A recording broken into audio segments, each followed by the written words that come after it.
This is the President of the United States. Who is this?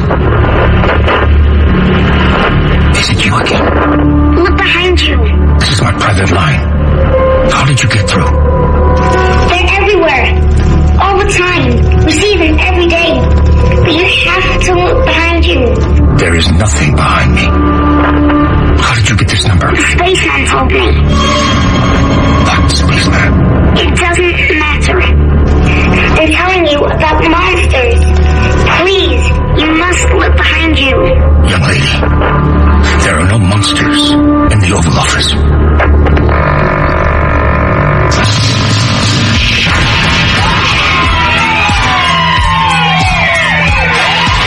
The loudspeaker spoke up and said,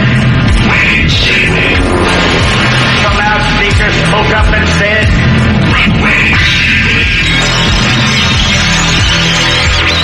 the loudspeaker spoke up and said,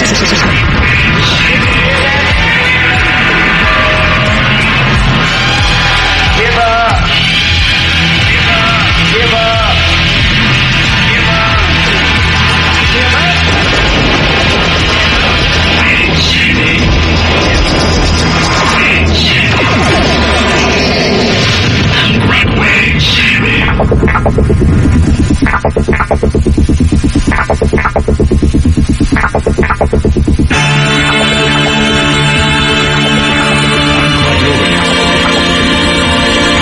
And this is Ground Zero.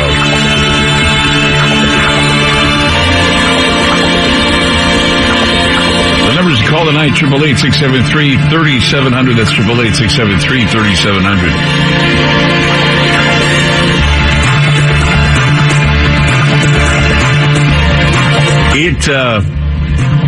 It's getting cold outside. And, when it gets cold like this, I just want to, curl up to a cup of coffee. That's it. I think I'm putting in my request in now, Ron, actually. Sometimes, Ron goes and does a coffee run while we're doing the show, and we're just like, it's what it was today. I woke up this morning and there was fog everywhere around my house. Gray, foggy. We had some beautiful days, man. Blue sky. Trees are looking great because, of course, they're changing. And but today, man, I'll tell you, it was cool, cold. And I said, hey, winter's here, man. It's just arrived. Fog everywhere. And I just thought to myself, I am going to enjoy every little sip of coffee I get this morning because it's like, wow. That's why you drink coffee in the Northwest, is because everything's so gray and depressing. You just gotta, drink a cup of coffee, make you feel happy and optimistic, Unlike, when you drink scotch, you feel kind of low and you look into the bottom of the scotch glass and you're thinking to yourself, oh, that's my future, dark and foreboding. Anyway, so, yeah, winter's here and, the wind's been blowing a little bit. Don't like that either because, I'm not used to the wind. It isn't really all that windy here in Portland, but the wind has been blowing a little bit, so you hear the branches of the trees kind of scrape up against the windows. It's really unnerving at night, especially after, I was talking a little bit about it the other night. There was a shooting, actually. A guy got shot, just not even walking distance away from my apartment. We're over there, we're in the, east part of southeast, Portland area. And, there's this bar, it's just, like I'd say, maybe not even 3 minutes away, 2 minutes away from my place, a minute away from my place where you walk to it and, this Asian couple runs a little bit of Chinese food. You get pot stickers and a beer. I go there and I get maybe a Diet Coke with some lemon. There are a few video poker machines that are there you can play. And it's kind of like a little small casino just right there near my house. And, 2 or 3 nights ago, I think it was like Friday night maybe, I had just gotten off work late, got into my home, sat down, turned on The Haunting of Hill House. It's on Netflix. And that show gave me the creeps. And all of a sudden I'm hearing screaming outside my door, and I hear pop, pop, pop, pop, pop. And I'm thinking to myself, I hear pops like that outside all the time, inside my house. And I'm thinking, because I live in a neighborhood that isn't always that great. It's okay, I guess, but it's not. Lately, we've been having some things going on, robberies and shootings. There was a shooting, like, on the other side of our neighborhood at another bar in town. So, I hear the shots, and usually when I hear them, I'm waiting for the sirens, because I'm thinking, if those are gunshots, there'll be sirens. And if they're not, then they're fireworks. Somebody's setting off firecrackers. Usually they're guns. Nobody's to set off firecrackers this time of year. So I hear this boom, I hear the screams, and hear all the sirens, and, there's nothing creepier than being in your room, in bed, and your room's awash in blue and red light. It's just the god-awful feeling. And so it's not easy to sleep. When things are scratching your windows and you're hearing stuff going on outside and you want to sleep, and so you can't sleep because it's just kind of the tension is in the air. And it kind of, I feel like that energy just kind of moves into the house in a way. And Janine's been telling me we got to get a new place, and we should get a new place. Well, it's hard. It's hard to get a new place right now because of the situation we're in. And so, got my lottery tickets. That's going to help me, hopefully. Wishful thinking, preying on it's the poor tax, ladies and gentlemen. They're basically taxing you for your dreams. That's all they do when they do that. And, but yeah, the residual energy getting into your house. I'm sure that sounds crazy. It sounds superstitious. But, when we were talking about Barbie's house last night, isn't that strange, called Barbie's house? Her name's Barbie Nato. We were talking about how, these strange things are going on in her place. She doesn't quite understand what they are. I mean, we're looking for a logical explanation, sending in inspectors. We're going to send in, other people are volunteering to go in and they want to look into it. So we got a lot of people who are just begging to investigate the house. We even have a lot of paranormal investigators who want to go and do this. We even have exterminators that are paranormal investigators. We have sewer people that are paranormal investigators, all wanting to be a part of it. But I didn't want to have anything lost on you or me or anyone. I mean, it was exciting and kind of weird, and some people found it to be ludicrous. But it was very serious. I mean, something is happening to her. And it's like, regardless of whether you think it's not real or real, she's having that experience, and it was enough to bring her to tears. It was an emotional experience for her. And people have experiences they don't understand, they can't explain. I mean, even if it's something that may be normal to you, or it may look like something normal to you, it may not always be that clear cut. I always think about things like that. When people, they get a camera and they shoot a UFO, and they're saying, that's a UFO, and I'm thinking, probably you've never seen that before, but that's something else. You want to explain it to them. That doesn't change the fact that they've had this experience, that they've had an experience they can't explain, because the brain registers it as an experience they can't explain. If they see something, like, I reacted to that chicken thing last night, the chicken monster, gave me the creeps. Now, something like a sea cucumber doesn't sound like it'd give anybody any harm, but when you see it scares you. So regardless of whether or not you think the experience is crazy or somebody's having a fit on something that's perfectly normal, it's an experience that's touching. I mean, I pondered about this last night. I was thinking about it, after I got off the air. And I pondered about how the explanation of the second Genesis seemed to be more difficult than I thought, explaining it to you. Or at least some people.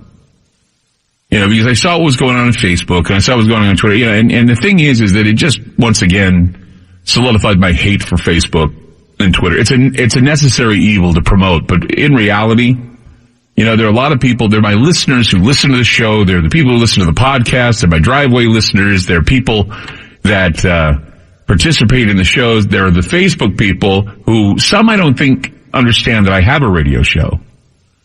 So they just post stuff thinking that I'm just some crazy guy that's posting the most outrageous stuff. And, not that I have videos of me on TV or I have videos of me on Alex Jones or whatever. I mean, they just don't get it. I mean, they don't get that, I do a national talk show and we talk about the paranormal. We talk about the parapolitical and conspiracy theory. And everyone's going, why are you talking about this crazy stuff all of a sudden? What, have you lost your mind? Have you lost your way? Are you crazy? No. I'm not crazy. In fact, today they were talking about all the plastic particles that you've been ingesting. It's in salt. That we have plastic particles in our body. They're talking about, they're not going to call them nanobites. They're going to call them little machines. Inert plastic particles, like we were talking about before, the dust before, that even Barbie brought up last night. That Julian Assange brought up, the evil dust that's everywhere. Well, guess what, guys? They were announcing that there is plastic in you and that you have plastic in your, comes out of you when you have you poop. You have plastic in your poop. Can I say poop? I'm going to say poop. You have plastic in your poop. And they've detected it because you have these inert nanoparticles in your body. Okay, we reported that weeks ago. Now they're finally saying, yeah, well, these little particles, these inert particles are in your body. Now, okay, so you have these inert plastic particles in your body. What else is in you that's inert? That's what I want to know. What kind of particulate is in your body that you don't even know is there? What kind of parasite is in your body? Can you imagine? Okay, there was a story today. Okay, a story, I think it was out of New Jersey. And this is one of those stories that you're like thinking to yourself, what the hell? Adenovirus. Usually doesn't kill people, okay? The adenovirus. It's a virus that basically, it makes people feel a little sick, gives them flu-like symptoms. But it killed 6 children today in New Jersey in a healthcare facility. An additional 12 children at the facility called Wanakee Center for Nursing and Rehabilitation in Haskell, New Jersey. They've also fallen ill with adenovirus, according to a statement from the New Jersey Department of Health. The facility is not admitting new patients now until the outbreak ends. This is amazing, right? An adenovirus, basically a virus that can cause a variety of illnesses, including upper respiratory infections, colds, flu-like symptoms, pneumonia, gastrointestinal distress, conjunctivitis, which is pink eye, of course, and even a urinary tract infection. All of these are part of what adenoviruses create. So you can get, symptoms that are mild, mostly, sometimes they're severe, but not always. But serious illness with adenovirus is not common. Okay? The CDC says it's not common. Still, though, if you have a weakened immune system, you're having a higher risk of developing a severe illness from adenovirus. The children at the Wanakee Center were basically, they had compromised immune systems. But see, a compromised immune system allows for adenovirus that gets in there, and it's some unknown characteristic that kills 6 children. And we don't know why. CDC's baffled. And I'm thinking to myself, well, you have this other disease. It's paralyzing children. CDC doesn't know why. You have adenovirus now. Goes in, kills 6 children, injures 12 others, puts them down for the count. And no one knows why. And last night I tried to talk about the second genesis of these unknown forms of life that are here now. And we have no idea what they are, but they're causing problems for people. They're parasitic. They get in there and they do damage to the human body. 888-673-3700. That's 888-673-3700. I'm Clyde Lewis. You're listening to Ground Zero, and we'll be back. This is Ground Zero on FM News 101. I'm Clyde Lewis. You're listening to Ground Zero. We have enteroviruses that are there to paralyze children. We have adenoviruses that are out that don't normally kill people. They're now killing children. Killed 6 in New Jersey. And last night I was talking about the second genesis, and I was trying to explain, and I guess it was more difficult than I thought because, it's not beyond the proper limits of thought to actually declare that there are life forms that are unrelated to life as we know it because they are descendants of an independent origin of life. Meaning that we have Genesis in the beginning and we have a second Genesis on the side of the beginning, either left or right. We have both sides simultaneously giving birth to entities, parasites, viruses, diseases. All of these things were created or somehow manifested.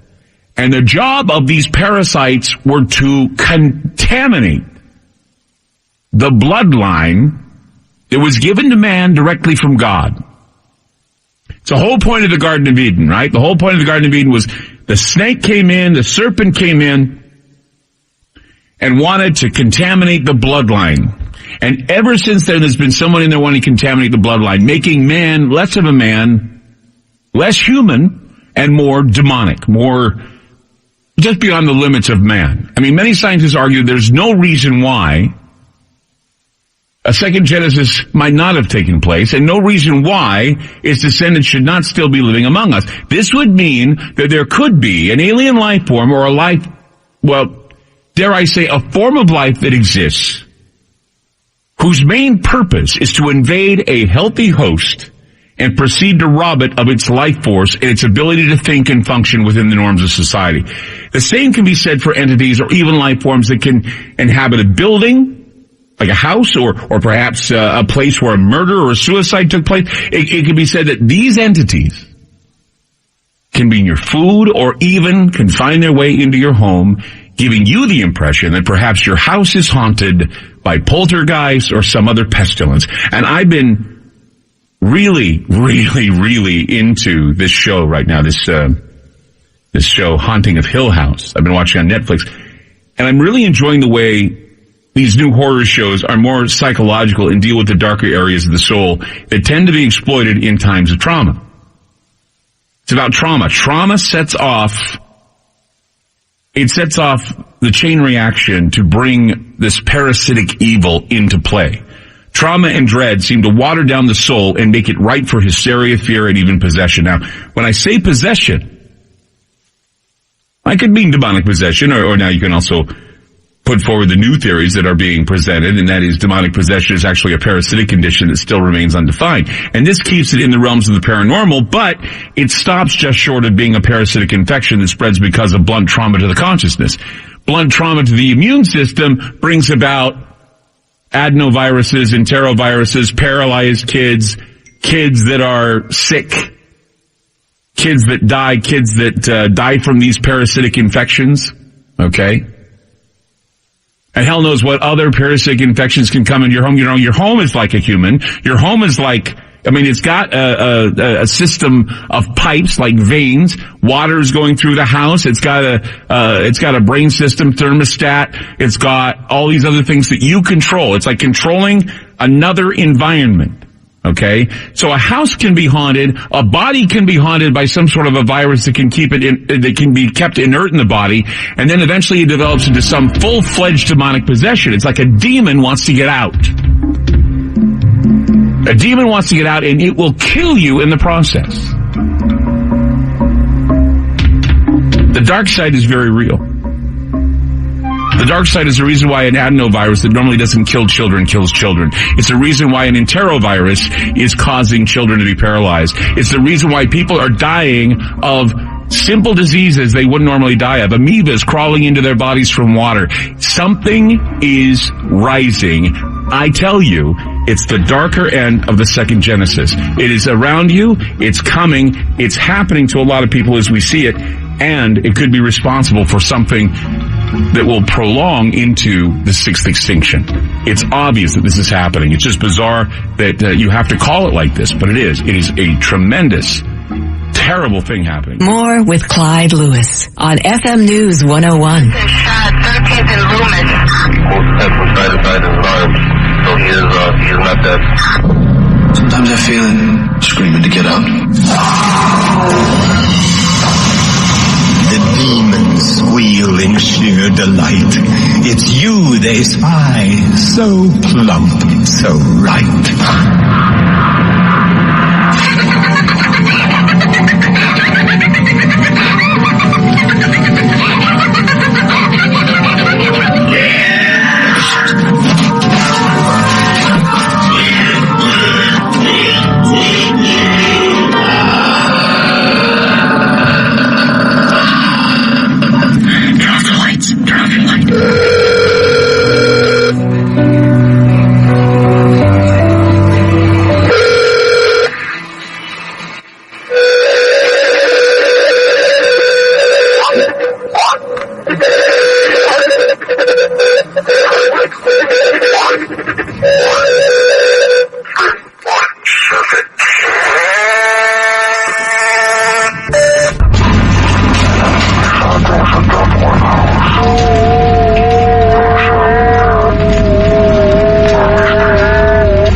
Godów nie myśleć, posłuchamy się na dach.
Listening to Ground Zero.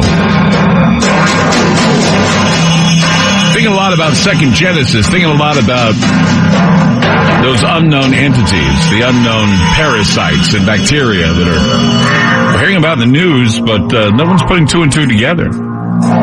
Something is coming through, or it's being manufactured. And while we're all waiting for the Civil War to take place or World War III to be declared, war has already been declared. We have witches hexing people like Justice Kavanaugh. We have a counterattack from the Catholic Church. They're going to do it again. We have all kinds of things going on in this world, all kinds of strange ritualism going on in this world. The Dark Command is speaking. The shadow government is in power.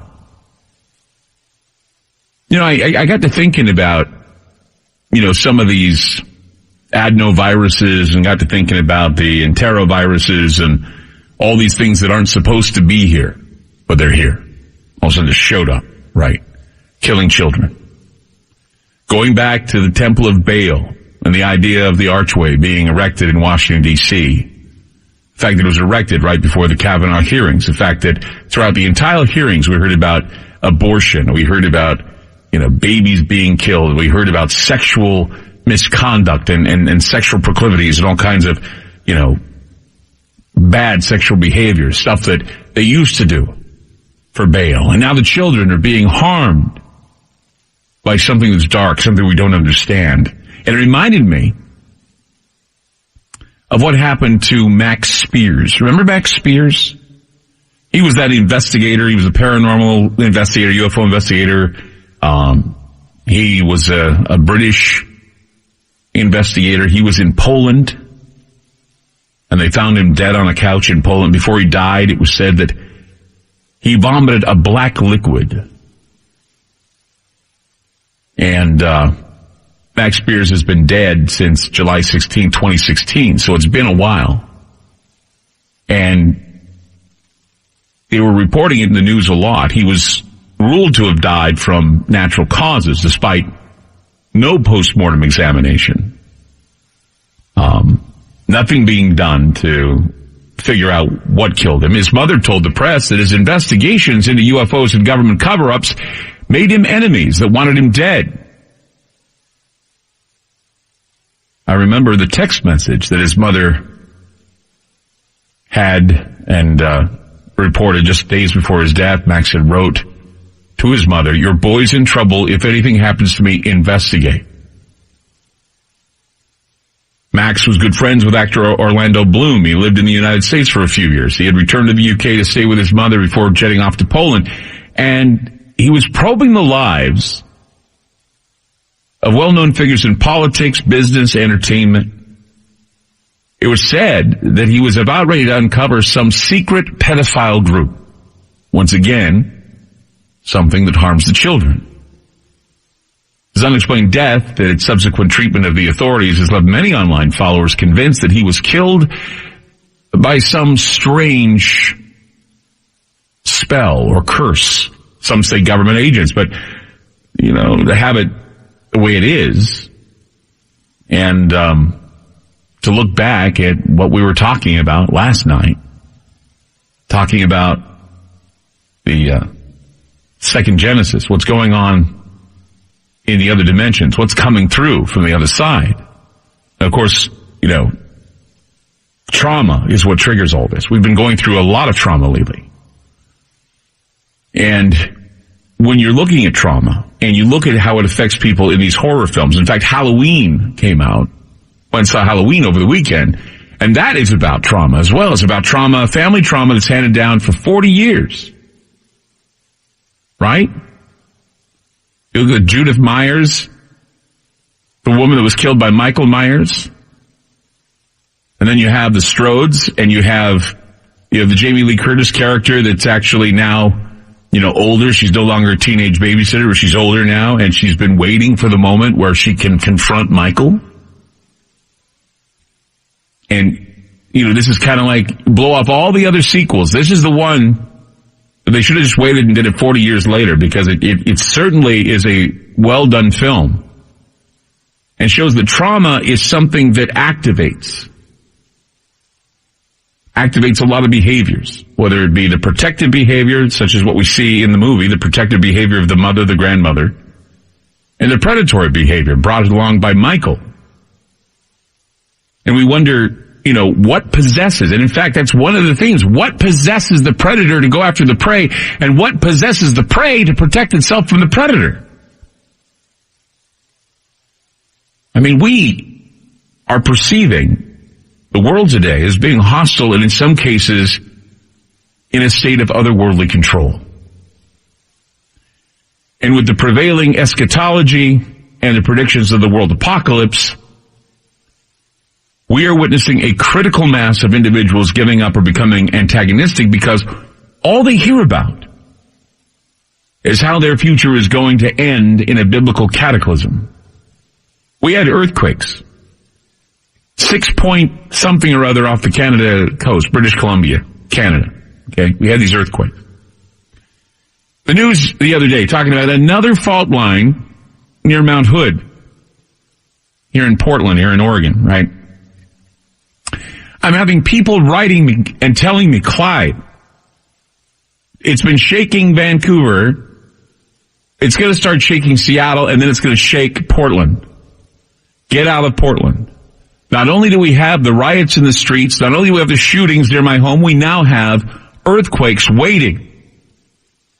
And people keep telling me, Clyde, remember what the skull said. Remember what the cube said. Remember what the skull and the cube... I'm going back and I'm going to listen to that show again. I want to know and try to remember what the cube said and what the skull was saying through the cube. Because a lot of people are telling me that what was said with the black cube, what was said with the skull, is transpiring now. I'm going to go back and I'm going to do the research to find out just what's going on. And we'll get down to the bottom of whether or not that cube was speaking and that skull was telling us what is happening, what is going on. See, one of the biggest lies that people tell themselves is that, it's okay, faith will pull me through. I'm all right. I'm good. It's okay. But see, I don't think that, they have the faith while things are good. They have the faith because they're not the ones in the crosshairs. They're not the ones being plagued by the demons. They're not the ones being plagued by the parasitic infestation of adenoviruses or enteroviruses or plagues or pestilence. Today they were saying, Ouija boards. What is the most pervasive demon that shows up on a Ouija board? Sozo. Who's Sozo? He's Pazuzu. Who's Pazuzu? Pazuzu is the demon of pestilence. The demon of pestilence is the demon that shows up on a Ouija board. So-so, Pazuzu, Zuzu. It was the same demon that showed up in The Exorcist. Captain Howdy. It was the same demon that apparently showed up in the Entity investigation.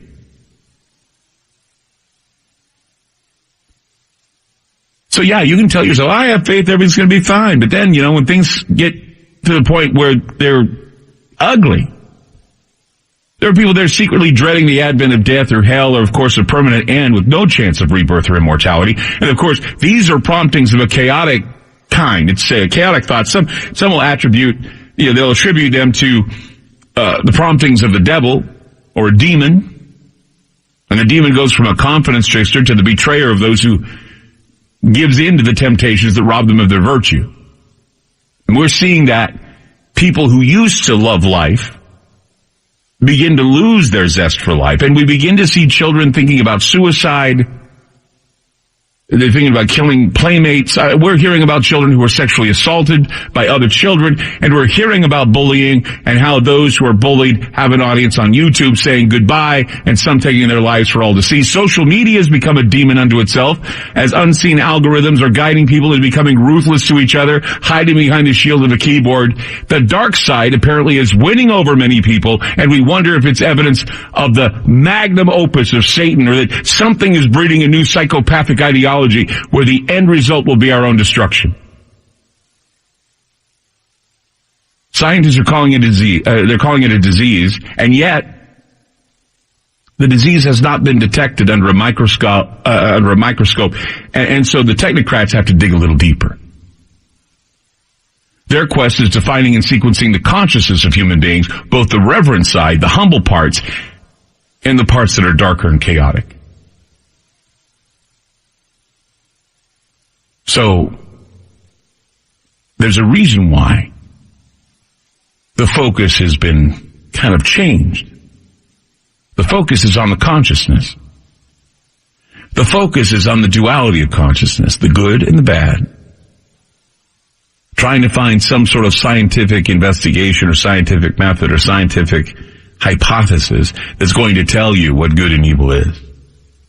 How to detect it as a disease rather than detecting it as something that would be spiritual, as something that's psychological or disease, or something that is parasitic that crawls into the body and consumes the body little by little, burning it or eating it piece by piece, little by little, until there is nothing left but a husk, nothing left but a hollowed out shell of a human being, because this is how dark it gets. And no one is even thinking about it right now. And you know why?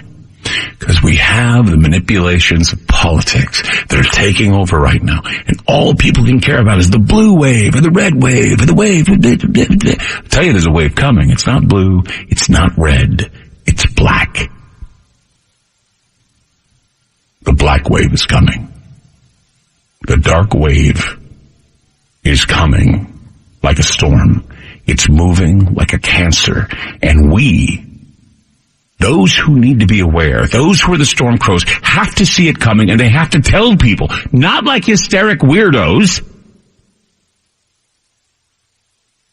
but we have to see it for what it is. And one thing I remember the skull saying is that a sickness is coming. A sickness in the winter. The winter of our discontent. The winter of the dark parasites. The parasitic demons. The darkness released. The dark wave. More so than the red or the blue. And I'm not crazy for saying this, because I think it certainly needs to be said. Especially at a time when we're thinking of these things around Halloween. 888-673-3700. That's 888-673-3700. I'm Clyde Lewis. You're listening to Ground Zero, and we'll be back. FM News 101 KXL. On the phone with me is Ronnie. You ever get the tea.com? Well, guess what? I got the tea. It made me feel better. I'm still feeling the effects from it because it certainly has remarkable qualities that it helps you out feeling better. You know, Ronnie, I've gotten a lot of emails from people saying, I got the tea. It's working for me. Do you get a lot of email response about the tea? I get a ton of emails. In fact, I got somebody the other day that had a problem with their stomach.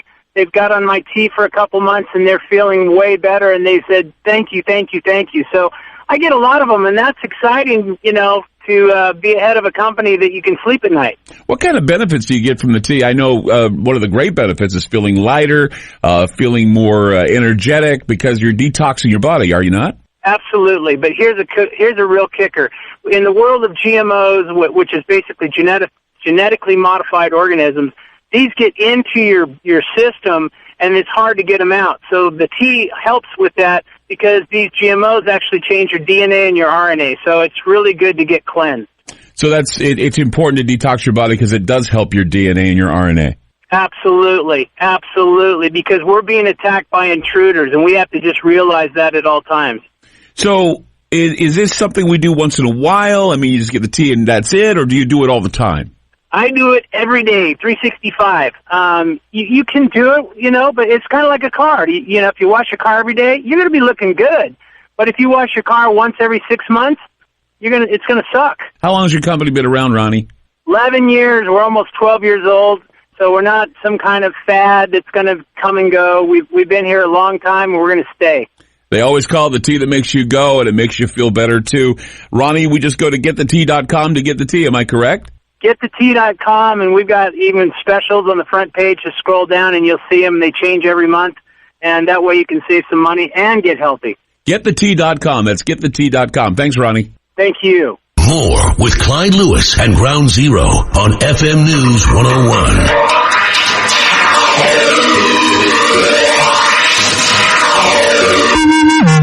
There is a pattern being laid out now. I see it. I've been reporting it. And with all of the trappings of a spiritual nature, trappings of what could be the paranormal, it becomes less paranormal and more normal as it goes into the mainstream. Over the course of written history, there have been questions of how to define different scientific ideas, how to reach the answers, how to conduct experiments, and who or what is conducting them, or who are they conducting them on. Now, usually, when tests are conducted, they're often centered on a particular group of people. No one has been spared, okay? And many young scientists today who have no idea about these studies or their findings or how they're being applied today. And there are many abridged versions of these horrible, horrible things they've done being told in schools, from the torturous experiments of Joseph Mengele to the CIA experiments of Louis Jolly West, or there have been many documented cases of rogue experiments that are meant to unlock the darker aspects of consciousness. Now, when we talk about having a dark side, we're generally calling attention to our most aggressive or lustful antisocial instincts, or the mean-spirited, bloodthirsty belligerents presumably lurking deep within us, all of us. There are monsters that hide behind the human masks, and they act out on impulses that would disrupt others' lives, if not outright decimate the lives of people. They are the chief perpetrators of rape, mutilation, murder, unconscionable acts of thievery, betrayal, treachery, sadism, masochism, unbounded greed, incest. We hear stories of, men going into the consulate in Turkey, Saudi consulate in Turkey, and what happens? He's chopped up, killed and chopped up, his body parts thrown in gardens and everywhere. And yet, we treat this as if it's every day. And we say, what are we going to do about it? This is something, regardless of what you think of this man, just the very idea that it wasn't enough to kill him, they had to dismember him. C.S. Lewis said this. I'll leave you on this, and we're going to get to our guest.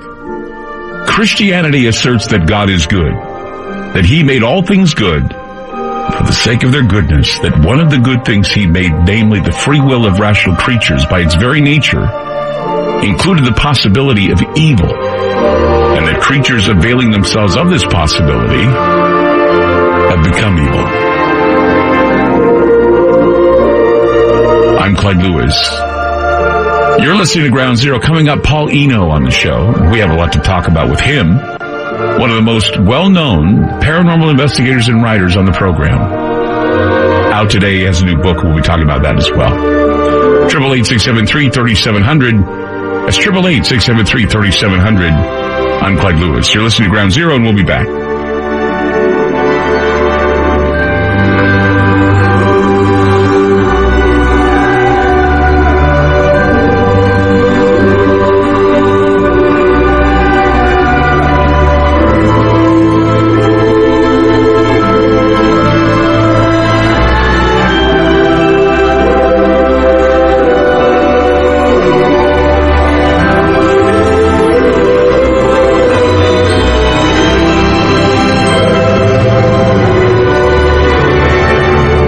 FM News 101 KXL. Spinning complacently in the darkness, covered and blinded by a blanket of little lives, false security has lulled the madness of this world into a slumber. Wake up, an eye is upon you, staring straight down and keenly through, seeing all that you are and everything that you can never be. Yes, an eye is upon you, an eye ready to blink. So face forward, with arms wide open and mind reeling. Your future has arrived. Are you ready to go?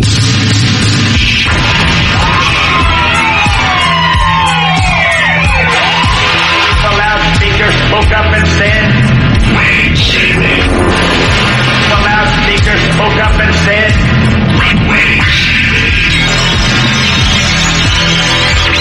the loudspeaker spoke up and said, did you hear that? Give up. Give up. Give up. Give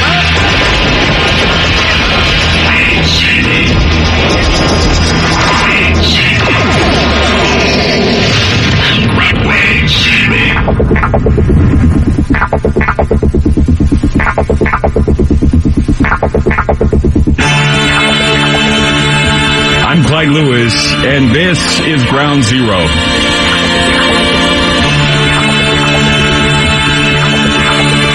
I had a winning Powerball number on my ticket. That's right, I won $4 on Powerball tonight. $4. Not bad, huh? Not bad when you consider that, I got the Powerball number. 5. 5 is the Mega Ball, and I got 5, Mega Ball number 5, and that gets me $4. After investing nearly $20, I got $4 back from the lottery. So I will claim my numbers. I'll get my $4, and that should bring it down just a bit. So, yeah. I'm Clyde Lewis. This is Ground Zero. I won the Mega Ball. 5 Mega Ball. Did you win too? Well, you won too, something. You won a little something. How much did you, what did you win? Tell me. I'm going to look at that. I matched 2 numbers including the Mega Ball. Oh, you matched 2 numbers and the Mega Ball? Oh, you bastard. You won more than I did. That's more money than I won. I think I think that's like $25. Well, at least I won something. $4. Can't hear you. What'd you say? Oh, they're talking to someone else, I guess. Okay. So we're all excited because I won the 5 and my other producer won 4 numbers. So I got the 5 number. Oh, you want to know what the numbers are? What are the numbers? Okay, Mega Million numbers for those of you that are counting at home. 28, 70, 5, 62, 65. Mega Ball will be 5. Mega Ball is 5. Just checking to see if I only got 5 once. 5 once, and that's Mega Ball. So I won $4. It pays to invest in the lottery. Bus fare. 888-673-3700. That's 888-673-3700. Tonight on Ground Zero, we've been talking about a lot of things. We've been talking about, I talked about the shadow universe. We talked about that for a little bit in the last hour. And a few other things too. And how, what we're looking at here is, we're looking at something that is happening that, is unexplained. And what I'm talking about is, first you have an adenovirus. It's not supposed to kill kids, but it's killing kids now. 6 kids dying in New Jersey of the adenovirus. All right. Then we have this other enterovirus that is paralyzing kids. And the big to-do I had, the big problem I had was prior to Kavanaugh being voted in, they had this, Arch of Baal that they put up in Washington, D.C. And the Arch of Baal, of course, Baal represents the horn god, and the horn god was the god of child sacrifice and basically sex orgies. And what was all they talked about during the Kavanaugh hearing? It was sex orgies and child abortions and things of that nature. Now we have children being attacked. I was talking about Second Genesis last night and how, there are things out there that we don't know exist. There are these parasitic things that basically lurk in the dark side. And when you're talking about Second Genesis, what you're talking about are, things that are beyond the proper limits of thought. Things beyond things that are unrelated to life as we know, because they are descendants of an independent origin of life, somewhere else. It comes from somewhere else. And scientists are arguing there's no reason why a second Genesis might not have taken place, and no reason why its descendants should not be living among us. And that means everything from, diseases to parasitic animals to you name it. And you look at entities and life forms that can inhabit a building, that can haunt a building, or that can destroy a building. Those types of entities that come in and they can destroy a human host. As I was saying, I was watching the TV show Haunting of Hill House on Netflix, and that is certainly a TV show where they're demonstrating how trauma can initiate what would be called a possession, or maybe even an appearance of ghosts. Or, you look at the movie Halloween, the same is said for that movie too. You look at the Myers family and Laurie Strode, and how Laurie Strode for 40 years now has held this trauma in her mind about Michael Myers, and how, he killed like 5 or 6 people that she was aware and knew. So it's the idea that trauma sometimes can trigger this type of, darkness, this type of, these entities. And, so I thought it'd be interesting to, tap into the mind of a paranormal researcher, investigator, probably the most experienced and controversial supernatural investigator. A lot of what Paul Eno, my guest, Paul Eno, talks about is, he's got theories and methods that are changing the view of the paranormal world to its core. And what he's doing is all of the things that he's talked about in the past, all of the ideas that he's had, and all of the advising the advisement he's given to people, and people have said, I don't know, this is kind of controversial, but lately science has been considering all the things that he's talked about for years. All the things that he's talked about for years.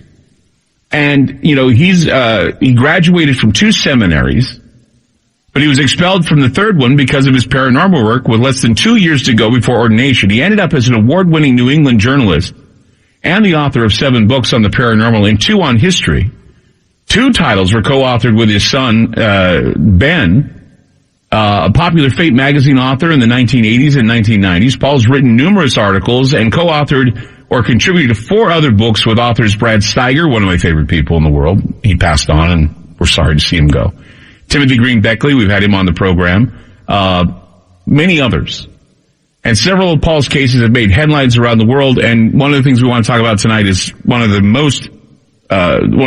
biggest stories, the poltergeist outbreak of 1974. He was a part of that.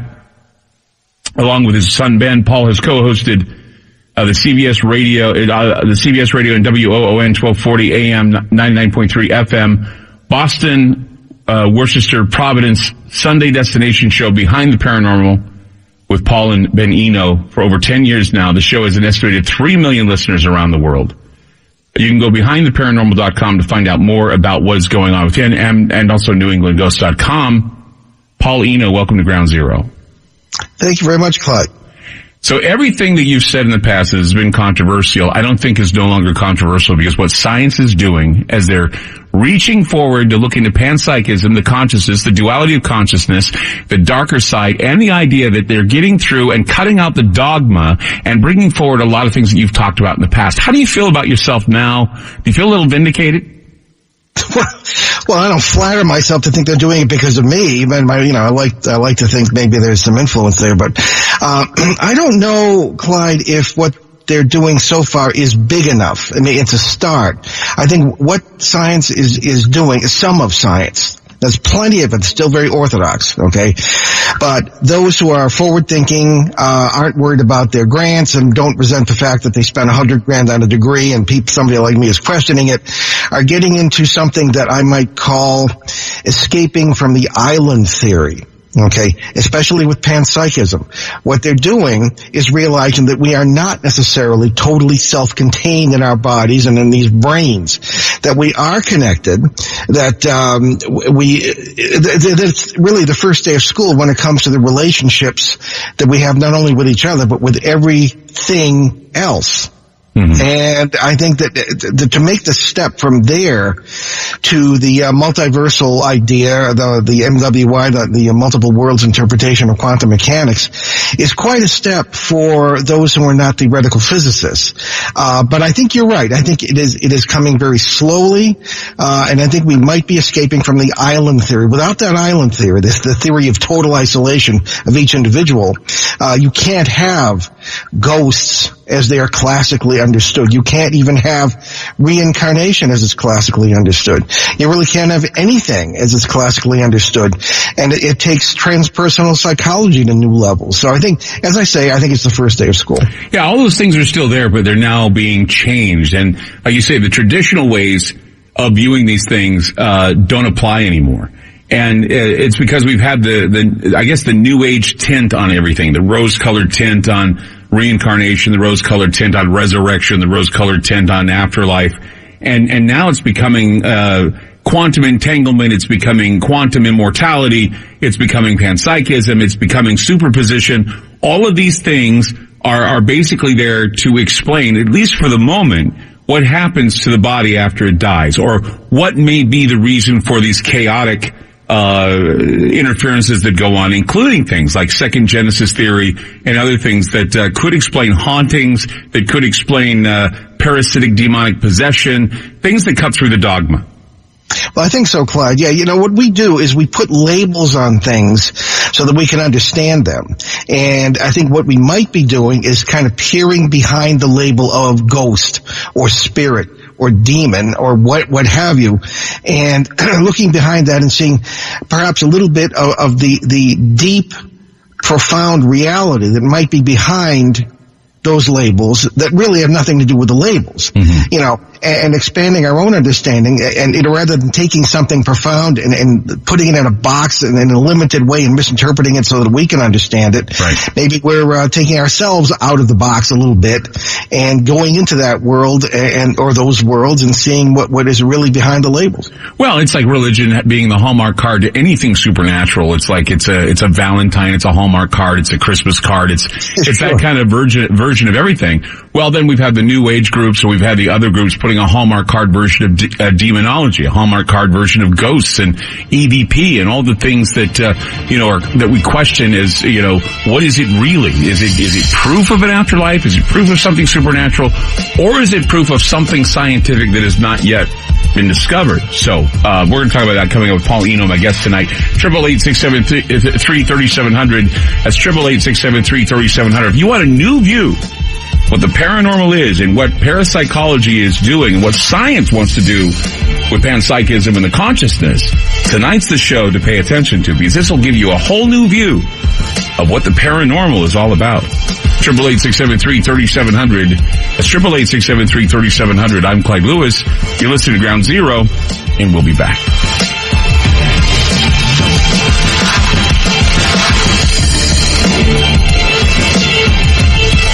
FM News 101, KX. Back to Ground Zero with Clyde Lewis on FM News 101.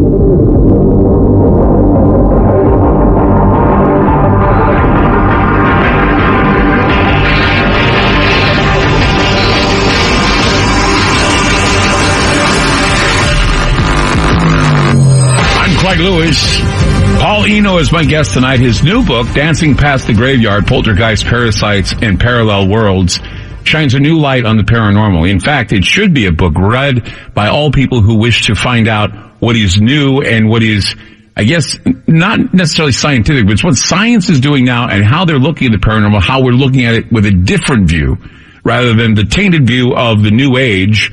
We're looking at now a more practical, less dogmatic view of the paranormal. And of course, Paul Eno is one of the men who, have been one of the pioneers of investigation. Of course, he's been involved with several investigations. How long have you been interested and working on paranormal projects and been involved with the paranormal itself?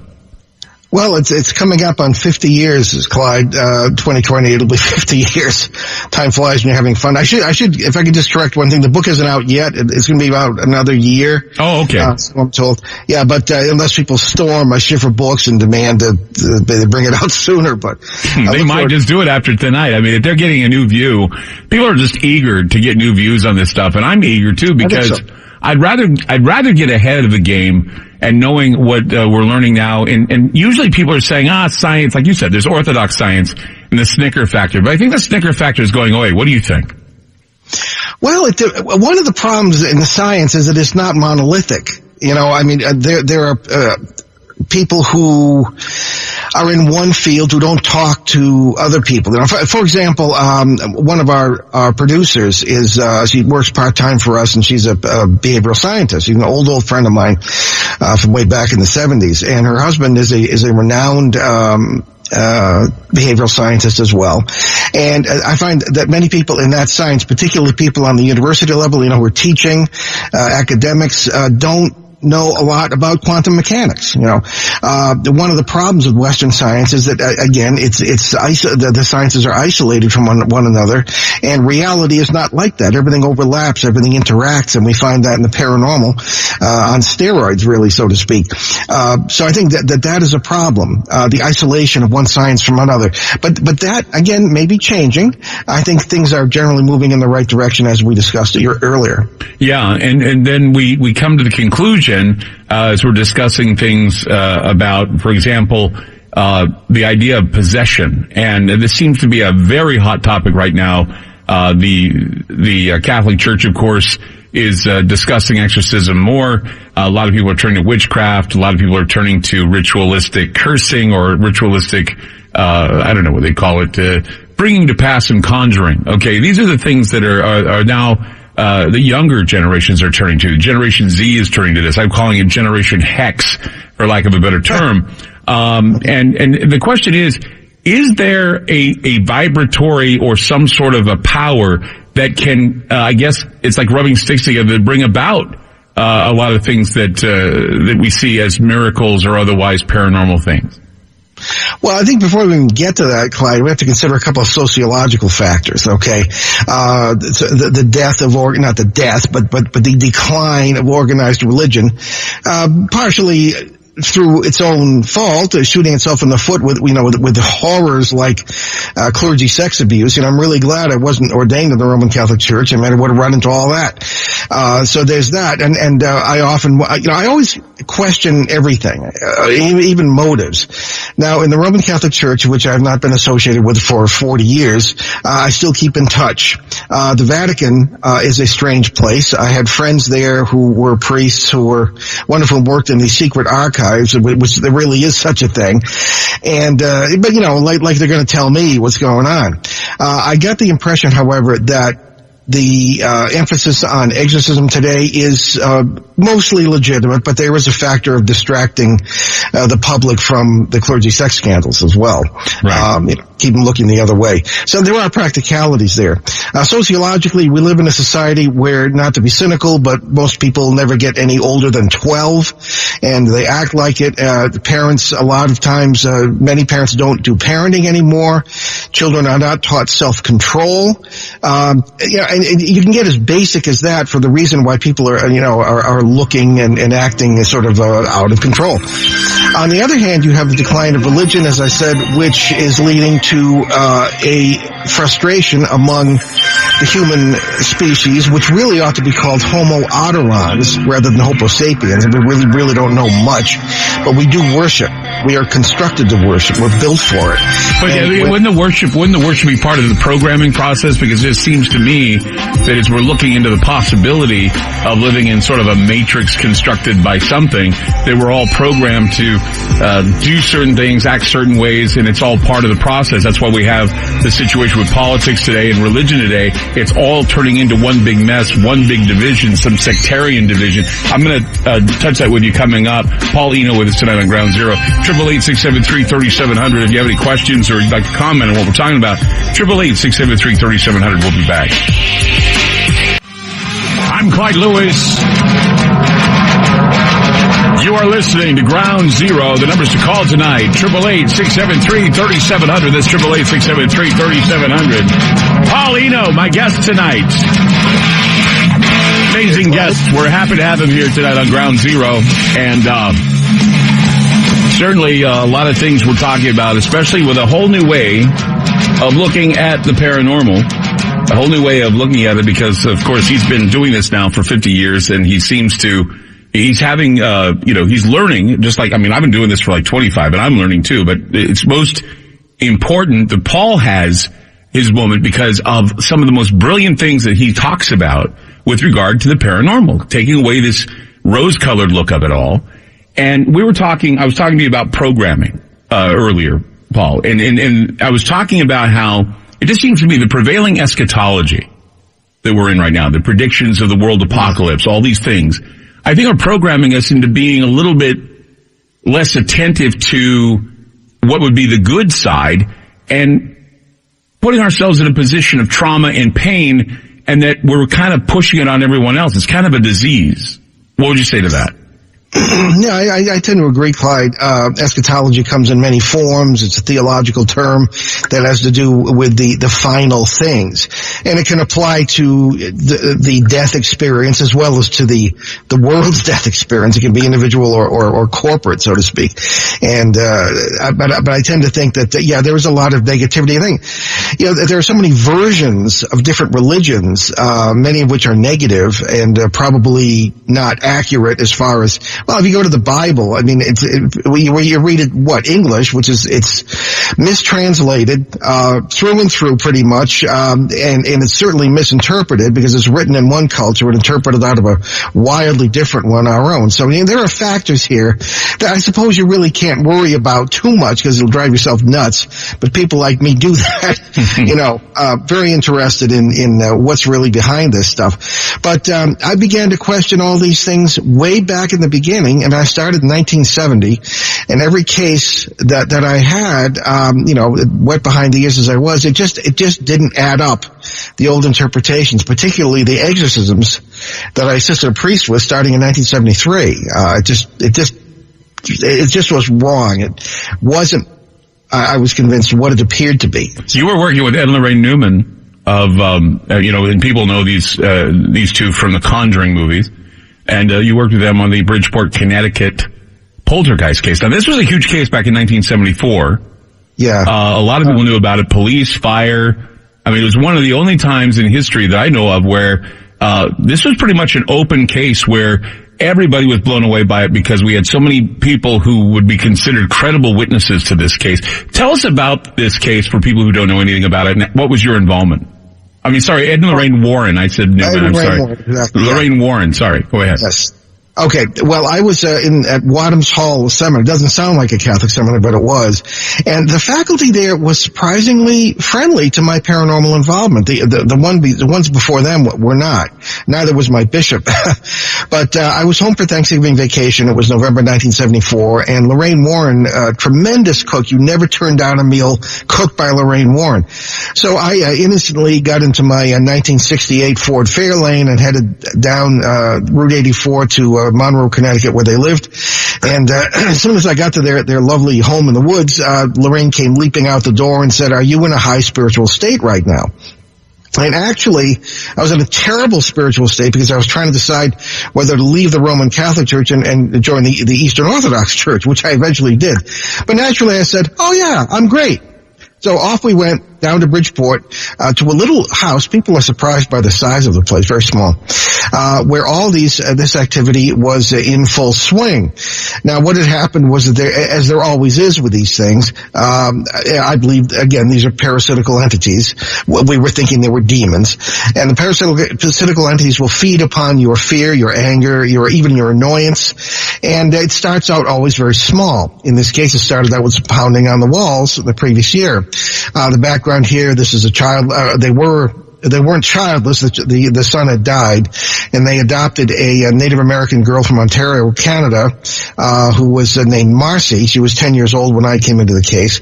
And there were all kinds of factors there having to do with her being kept in the house and energy building up and all this sort of thing. So I got into the house, and the place was a complete disaster. Something had taken a doll carriage owned by the little girl, taken things out of drawers and off shelves and put them into the doll carriage and wheeled it around. Now, the first thing I actually saw, because there was a police presence already. The people, they didn't know what to do. An off-duty officer lived across the street, was a friend of the Gooden family, this is their name, called in his on-duty comrades, and that's how the police first got involved. There were also city engineers who had come earlier before everything kind of broke, and were trying to decide what the pounding was and whether it was seismic and all this business. So the house was full of cops when I got there, and I wasn't just, I went down with Ed Warren, but Lorraine went down with Father Bill Charbonneau, who was a Roman Catholic priest, who was, they were hoping to have him perform an exorcism in the house. Now, in the Roman Church, that is very institutionalized, and there are strict rules about it, and you have to get permission from the local bishop. In this case, the Bishop of Bridgeport. That never came over the better part of 3 days we were in this house. The first thing that I actually saw was, or heard, was a huge chest of drawers in the little girl's room, and nobody was in the room at the time, fly across the room and smash against the wall. The thing had to be several hundred pounds anyway.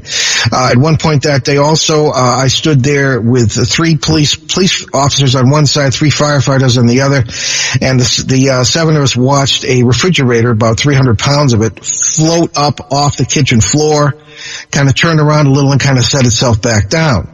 One of the police officers backed out of the house, backed down the sidewalk, sat in his cruiser, and wouldn't come out. I know why I didn't blame him. Again, we thought these were demons, but I was getting the impression from the first minute I was in that house that there were 4 entities. And they didn't seem evil. And they were coming and going, okay? And interestingly enough, another thing I was getting the impression of was that when objects would move, and, there were tables would flip over, things of this kind, objects would be torn off the wall. At one point, I stood in back of the little girl when she was, my job was, Ed Warren told me to watch the little girl to make sure she wasn't doing any of this. And she was sitting at the table, the chair floated up, I grabbed it and pushed it back down, and it just, that was one of the few times I felt that there was an entity present. Ordinarily, when things would move, I didn't feel any entity present.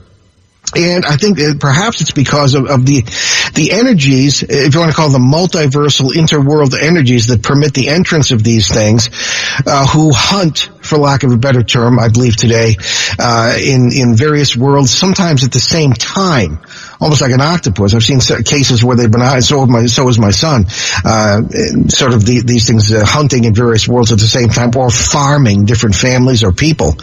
And that seemed to be what was happening in this case, but I was supposed to believe it was demons, servants of Satan, who could be dealt with by exorcism. So, as I said, that never happened, and probably the one of the scariest things that's ever happened to me in my life was on the Monday night of the case, 25th of November, 1974. The Warrens had left to be on some TV show, and I was in there with John Sopko, the reporter from the Bridgeport Post, the family, the 3 of them, and a neighbor. And the little girl and I, Marcy, were playing Monopoly. For some reason, this 10-year-old kid loved Monopoly. Something arrived, best way I can put it, in the kitchen of the house. You could almost see a gauzy structure. And then 4 of these things, as I said, obviously these gauzy structures came down the hallway. I put the little girl behind me because I knew it was after her. The others kind of were in the living room. But this thing came right in front of my face. And I instinctively pushed against it. Not expecting it to be a spirit, non-physical. The thing had a physical body. This was one of the scariest moments, not only because of that, but because it shattered my belief system. When you say body, they have skin, or what exactly was it? It had bone structure, and you could see it, but you could feel an almost bird-like bone. I'm no anatomist, but it seemed almost bird-like to me. But I was so shocked, it got around me and threw Marcy across the room. The energy in the house got so strong, I pulled the family out. And it's a good thing that the police had blocked off the street at both ends because there had been several thousand people gathered outside this house because all the Warrens immediately told the press about it. Now, it's ironic that after I was thrown out of the seminary in 1977, I became a journalist, and the last thing I would do, having done this for 40 years, is to, being a journalist, that is to call in journalists. You know, they're the worst thing, that's the worst thing I could do. So in any case, they were all over the place, and when I went to call the Warrens to ask them to come back, and this is no cell phones long before that. I had to go to a neighbor's house and use the phone. And the kid in the house, I knocked on the door. The kid said, "Oh, Mommy, the priest wants to use the phone." The press was always getting me mixed up with Father Charbonneau, and they expected both of us to come flying out the window, as the priest did at the end of The Exorcist, which had to come out the previous December. And that was the whole narrative. So I called them, and it took them an hour to get back in the city, only 10 miles from where they were, because of all these crowds and the traffic. So we went back into the house, and the guy on the radio, which had been left on, was speculating why we had left the house. Right. So everything had calmed down at that point. But the whole thing sort of degenerated into chaos because the following day, the police we left simply because we needed something to eat and get some rest, and the police came in as soon as we left and said, "This is the end of this. The city's in chaos." The kid did it. So the whole thing was chalked up as a hoax by this 10-year-old girl, fooling trained journalists and police officers and trained observers, even detectives, by throwing 300-pound refrigerators around. And this is like Super Kid here, right? So they declared it a hoax in order to calm down the hysteria. That's what they did. Yeah. So Ed Warren and I went on the radio for a couple of days after that. We were arguing with the cops and stuff. The Tiny Markle show on the local station. He was a pretty well-known guy at the time. And but then the Thursday was Thanksgiving, so I kind of crawled home. I looked like I just crawled out of a prison camp because I was skinny, and I really finally got my dinner at that point. Right. But it was really I think you can call it probably the best witnessed case, certainly in modern times, if not of all time. And William J. Hall, I don't know if he's been on your show, but he wrote a really great book on that, The World's Most Haunted House, and dug up not literally, the witnesses who were still surviving, including myself. And I learned things that I hadn't known, and I was there. Yeah. So, but again, there were many other things that happened in my 2016 book I wrote with my son, Behind the Paranormal, Everything You Know Is Wrong. I have a whole lengthy chapter on that case and my own experiences during that. But again, I didn't think it was demons. I thought that was wrong, and there was something a lot more to it than that. So something beyond demonic takeover of this house. I want to talk more about this because, this case is fascinating. It's not every day you have someone that was involved right in the middle of a case, especially one with so much publicity as the one in 1974, Bridgeport, Connecticut. Of course, a possession, haunting, poltergeist. Everything has been written about this. And of course, our guest, Paul Eno, was right there in the middle of it all. Of course, a priest doing what he can to bring some, some sort of order to the chaotic situations going on there. The police wanted to stop the hysteria, so they declared the entire event a hoax being carried out by a little 10-year-old girl. And of course, we know different because they've been doing a lot of investigations and talk about this for some time. Paul Eno is here to set the record straight. 888-673-3700. That's 888-673-3700. I'm Clyde Lewis. You're listening to Ground Zero, and we'll be back. I'm Clyde Lewis. You're listening to Ground Zero. Tonight, Paul Eno with us, BehindTheParanormal.com and NewEnglandGhosts.com. I'm talking about the 1974 incident, Bridgeport, Connecticut. I guess you can call it a poltergeist event, but, a lot of things going on, unexplained things. So the police called it a hoax. What was your determination? You said they weren't demons, and you're not too sure if they were poltergeists either. You said it was something else. What is your determination of that, what this was? Well, I have to tell you, Clyde, that particularly on that Monday night when those four things were in our presence, I got the impression, and totally involuntarily, the spontaneous impression that the best word I can use is alien. Okay, the very best term I can think of. I'm not necessarily talking, people from other planets or UFOs or anything, although there was a spike in UFO activity we later found out. I'm talking something totally other. something totally non-human. Now, you could argue, well, demon would be totally non-human, but, all the baggage and labels we put on these things, I just get the impression that there was a more profound reality behind all this. They didn't seem evil. They seemed totally other. They seemed like that everything we were doing, they were feeding off of it. Mm-hmm. I thought, and so the whole idea of the parasitical stuff. Now, I couldn't systematize that at the time because, again, this theological training and all these preconceptions, but it just, I just didn't think it was the right approach. And in ensuing cases, I kind of honed it down. And I'd like to think maybe I'm right about some of it anyway, is that these are parasitical entities who use even our religions against us. It's interesting you should bring that up because scientists now, there are a few anyway, that are making, they're theorizing that the aliens that we hear about, the ones that are the Greys or the ones that, like you say, they have a body form, but they, like you said, it's lighter. You were talking about, it felt like bird bone, or at least it felt like a bird or something. It's translucent. They were saying something, I can't remember the names of the scientists. I did a show about this a few weeks ago, talking about how they're synthetic life. That what they are they're basically probes made to look like us that come down and they have these abilities that we don't know about, and so they're actually synthetic life, not necessarily biological.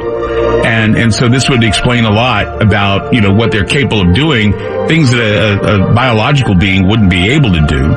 And so who knows? I mean, if you said it felt a little alien to you, maybe that's why you were dealing with something that felt like that. Because ever since we've been talking about techno-signatures and biological signatures in space, there have been a lot of scientists theorizing about the Greys or whatever these creatures are, and whether or not they're synthetic and not real. So not even they're like little biobots or robots or whatever. Talk more about this. Paul Eno with us tonight on Ground Zero. A lot of great things talking about tonight. If you have any questions, 888-673-3700. That's 888-673-3700. I'm Clyde Lewis. You're listening to Ground Zero, and then we'll be back.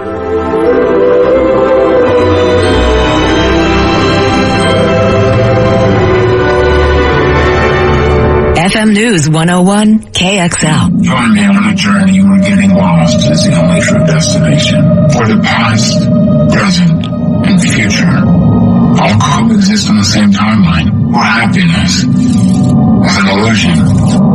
This is the future we are in right now, where our phones are the first things that we touch when we wake up, the last thing we touch before falling asleep. Radiant, seductive screens we so lovingly, endlessly gaze upon. Much like you're doing right now.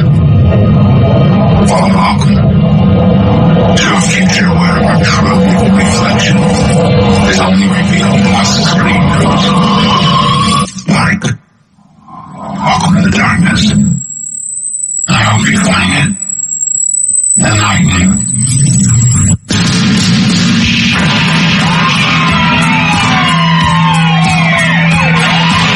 The loudspeaker spoke up and said, "Wait, Jimmy." The loudspeaker spoke up and said, "Wait, Jimmy." The loudspeaker spoke up and said, "Wait, Jimmy." Give up. Give up. Give up. Give up. Give up. Wait, Jimmy. Wait, Jimmy. Wait, Jimmy.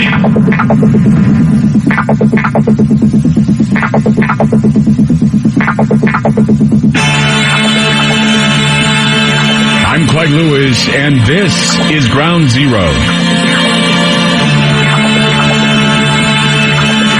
The numbers to call tonight, 888-673-3700. That's 888-673-3700. So right now we have a time, we're living in times where a lot of people are availing themselves to that which is chaotic and opening up to the abyss. It's almost certainly a result of some psychotic reaction to, I believe, some trauma. Something or some event or a number of events are catalyzing events that are bringing trauma to people. In a lot of cases, it may lead to what some people call a demonic possession, or we start seeing these things happen in mass. More and more people having these experiences. The difference between, having a mental disorder or possession is not always obvious, especially in cases where medicine claims the right to spiritual matters. Every case takes intuition and a separation of the psychiatrist's and the exorcist's competence. There is that fine line we have to critically analyze. Insanity or psychosis is the diagnosis, or the psychologist in possession of the devil is the analysis of the spiritual advisor. They're all kind of intertwined in some strange relationship. Both events can easily be parasitic infections of consciousness, and this is what science intends to dig out of the human psyche. And if you're paying attention to what science is doing, you heard what we've been talking about in this program before. We were talking about how now it seems dogma's being pushed aside, because that is what's keeping us from finding the true nature of what evil is and who or what is responsible for it. Dogma is not what is motivating the scientific interest in panpsychism, nor is it responsible for digging up the ghosts buried deep that are in the human consciousness. The old beliefs of spirits, demons, and devils possessing, impregnating, and even killing their victims can be compared today to the modern science with our medical knowledge of microbes, viruses, and worms, which kill humans by the billions. And many ancient cultures have believed both what we call demons and angels possessing humans, and the science of worms being the cause of almost all human disease and sickness. So there is a relationship between the parasitic invasion infestation, demon possession, and the possession of something that changes the psychological makeup of a human being. So things do affect us, whether they're supernatural or something that can be explained by science. And this is why tonight Paul Eno is with us to give us a little bit of direction on what he feels is happening right now in this time we're living in. Paul Eno, welcome back to Ground Zero. I was going to ask you this. There's a debate that I have, and it's a debate that I answer. I'm not afraid to answer it because I have a background in religious studies, and I also have a background. I've been doing paranormal investigating now and talking about the paranormal now for nearly 25 years. And for some reason, there seems to be this war on, this debate on whether or not demons are aliens and aliens are demons. What do you say about this? Well, I think, Clyde, we have to define our terms. We use the word demon to mean, basically a servant of Satan. I mean, but is that really what it is? Parasitical entities fill the bill when it comes to being hungry, hostile, and pushing our buttons and harming us and drawing us away from anything that's good. So in that sense, sure, they're demons. But does that mean the entire, structure of what and I don't want to use the term folklore, but I mean, that is the vessel of the memory of our species, from which this came, and the interpretations of the Bible, are expressions of where this came from as well. So, I'm sorry if I'm offending anyone's religious beliefs, but again, I don't think it's good enough. It's our point of view of something that may be far deeper. The question of, there's a lecture I give, and it's, alien versus demon, which is which. And people expect me to say, because of my seminary background, aliens are actually demons, and they're trying to fool you and everything, and even the whole UFO thing never goes anywhere, and all this business. But it could be just the opposite. These things that I was facing in that particular case, and in a number of others, that were thought to be demons, were aliens. An alien in a very broad sense of the term. As I said, not necessarily from some other planet, but maybe from parallel worlds, parallel realities. That, of course, is one of the things that science is talking about, as we touched on earlier. So I think that we have to first get our terms straight. Mm-hmm. And that's very difficult because our language isn't up to actually talking about this stuff.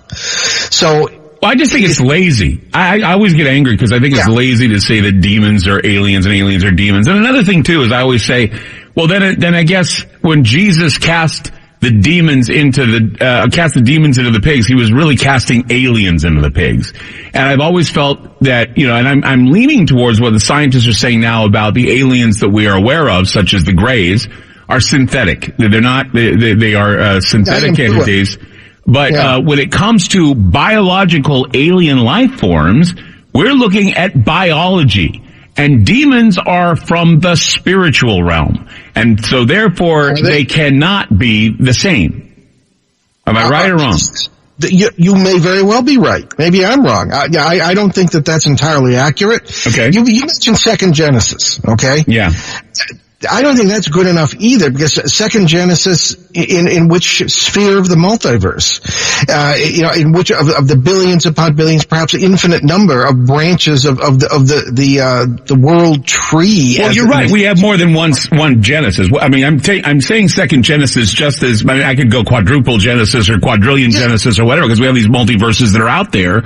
But Second Genesis maybe simplifies it to say there are things not of our timeline that are somehow finding their way into our timeline, and we're discovering them every day, and we have no way of combating them, whether it's a disease or a parasitic demonic infection or whatever it may be.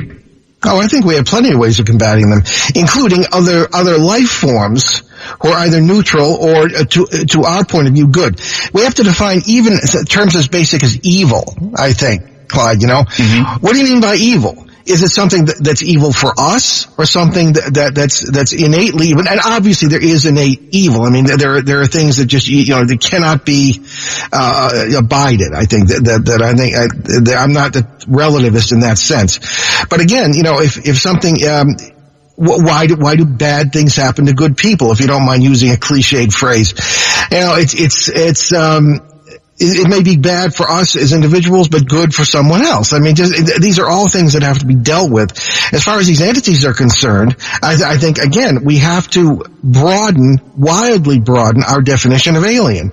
Now, when Jesus, at the Gerasene demoniac and threw the demons out and into the herd of pigs, of course nobody asked the farmer what he thought. I'm always curious. Right. Runs down into the ocean that wasn't there because it's 30 miles away from that area. What did he throw into the pigs?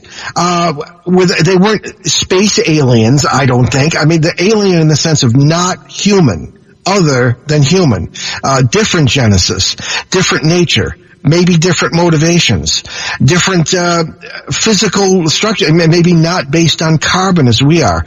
I always kind of chuckle when we go to other planets and we're looking for life as we know it. Yeah, sure, that's fine.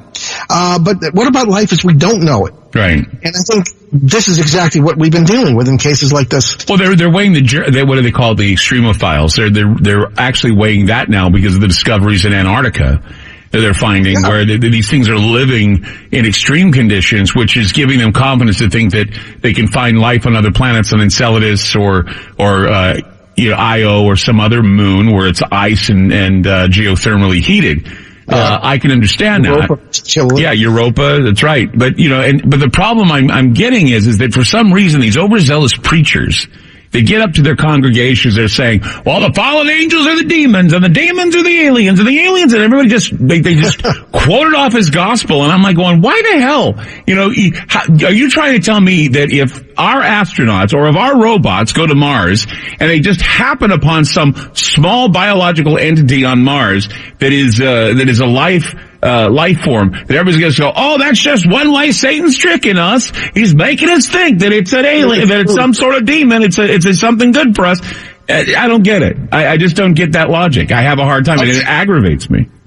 Answer me this. Is a mosquito evil? A mosquito is not evil. A mosquito goes on instinct, and we consider it a pest and a pestilence, so we consider it something like a shark. It's a predator. That's exactly the way I look at these parasites, except for the fact that they are highly intelligent and a lot of them are hostile. But I think they're hostile because they're hungry. They need to eat. Mm-hmm. I think it's just part of nature, undiscovered science, as you touched on before. But how we react to the infection would be evil, correct? I mean, if we get this infection, that's a parasitic infection of evil. Let's say the quote quote evil. I'm using that in quotes, okay? And we act upon that. Our actions, whether it be killing, robbing children of virtue, all these things that we have in our construct of social mores, and we violate those because we have this disease. That is the act of evil, right? Or yes. Okay. All right. Just trying to figure that out. Well, yeah, in my opinion, certainly. I think it's obvious. But, is a parasite, it was the parasite who threw Marcy across the room in that house in Bridgeport in 74. was the being evil. I felt it was, there was a feeling of sterility. Maybe you're right. Maybe it was, some sort of. Well, now you're talking like Jacques Vallée, because he said many times this. Jacques Vallée is the UFO investigator, and he's the guy who inspired Close Encounters of the Third Kind. You just gave me a great compliment saying you're talking like, because I've met and talked with Jacques. Jacques Vallée has said that the problem with the alien, demonic, spiritual experiences, they're hard to define, but the one that is the most interesting is that the alien experience seems so sterile. It does not, it does not have, it's kind of the same thing. You see the light, you see the experience, you're abducted from your room or you're taken somewhere else, and it's just sterile. It's like going into a lab and you're like a lab rat being handled by these beings that have no emotion, no particular sense of where they are, what they're doing. They're just into our consciousness. They're into what makes us tick. And that's why they continually do what they do to us. That was exactly the impression I got from these things, except that there was a sense of purpose. Okay. I think they knew exactly what they were doing. All right, Paul Eno with us on the grounds. It's a fascinating show. Fascinating topic. Paul, I'm so glad to have him on the program tonight. 888-673-3700. That's 888-673-3700. You're listening to Clyde Lewis and Ground Zero, and we'll be back. FM News 101 KXL.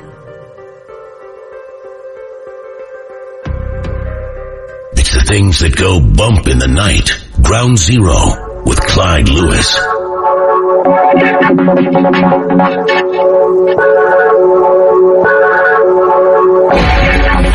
Paul Eno is my guest tonight on Ground Zero. Such a fascinating guest, such a fascinating topic to talk about. Someone who can talk about the practical nature of good and evil, what it can be, aliens, demons, fallen angels, all of the things that we've talked about before, but with a different viewpoint and a different idea, a different view that I'm really excited to be presenting to you tonight with him. Paul, it's one of the things that I was reading about was the ancient cultures. And you were talking about parasitic evil or parasitic entities moving in, taking over the host, either possessing them or killing them or destroying them, decimating them. Have you heard about the ancient cultures, how they used to say you have the worms? It was the idea that worms were the demons in mythology. Actually, that people, if they had parasites or worms, it was the age-old game of the races of worms. They were competing for the bodies, the blood and minds of one another, found all over the world. You got serpents, demons, blood-drinking vampires, cannibals, all these things in history, and even in the Bible it talks about this. And you're looking at it, you're saying, wow, are we really being tormented by, and I've heard this term before, the conquering worm? What do you think? Yeah, a term from Edgar Allan Poe. You have to be very careful, I think, here, Clyde.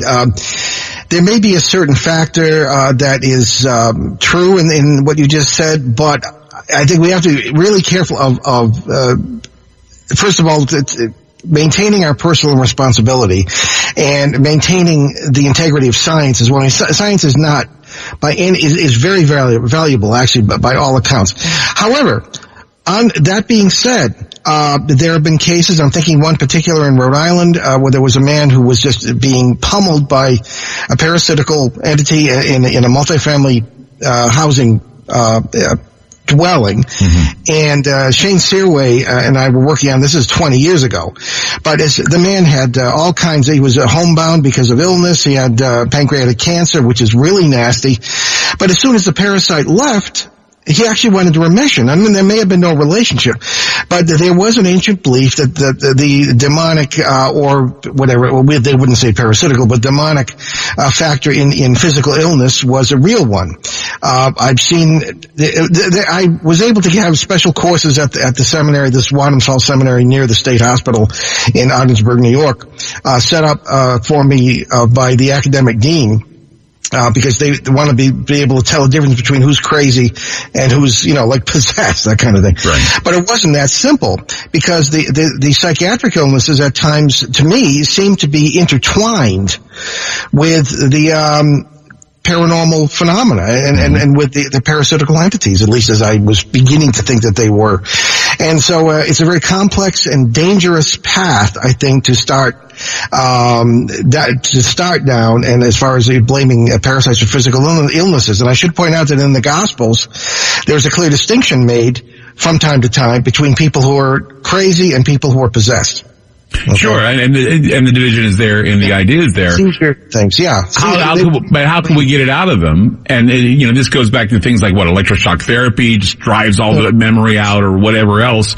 A shock to the system, trauma to the system, either brings in the demon or whatever it is, or takes it out. And what's that? I once got rid of the worst poltergeist I ever dealt with in New Haven, Connecticut, 1979, by using a joke book. Okay. Now, I wouldn't recommend that, just at the particular circumstances. No, I think that's brilliant. It's just humor. I always tell my two sons, always laugh, but not at each other. Keep it positive. Right. Ben and I call it the Peter Pan theory. Think happy thoughts. What are these things feeding on? They seem to get stronger when there's negativity, as I mentioned in Bridgeport, the fear, the anger, and they seem to get weaker or even repelled when positive energy is there.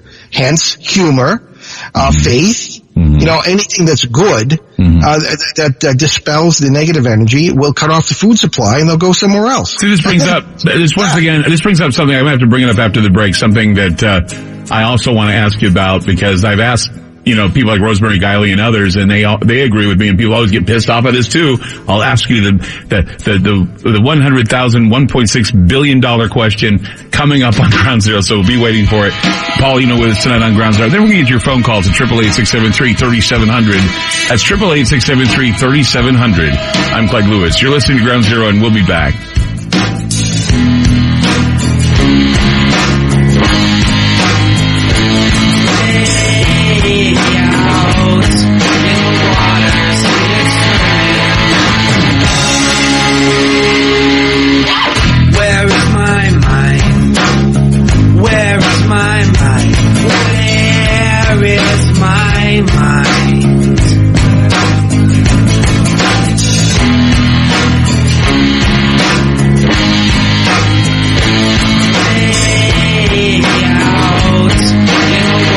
FM News 101 KXL. More with Clyde Lewis and Ground Zero on FM News 101. During the spookiest time of the year, there are a few guidelines all ghosts and goblins should follow. Always stay on sidewalks. Never go to a stranger's house. And never go out alone.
With my commands, without deception of whatsoever kind. Come then in visible form and speak presently, so that I may understand thy words.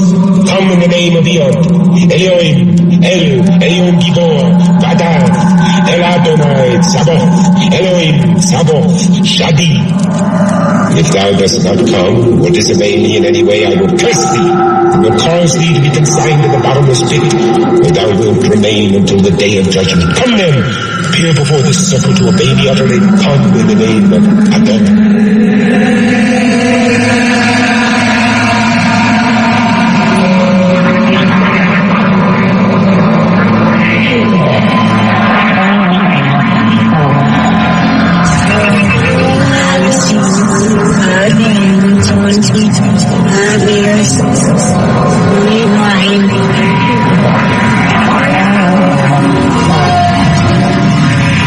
whatever you do,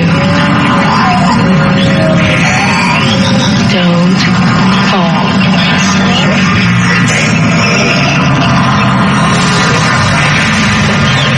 Don't fall.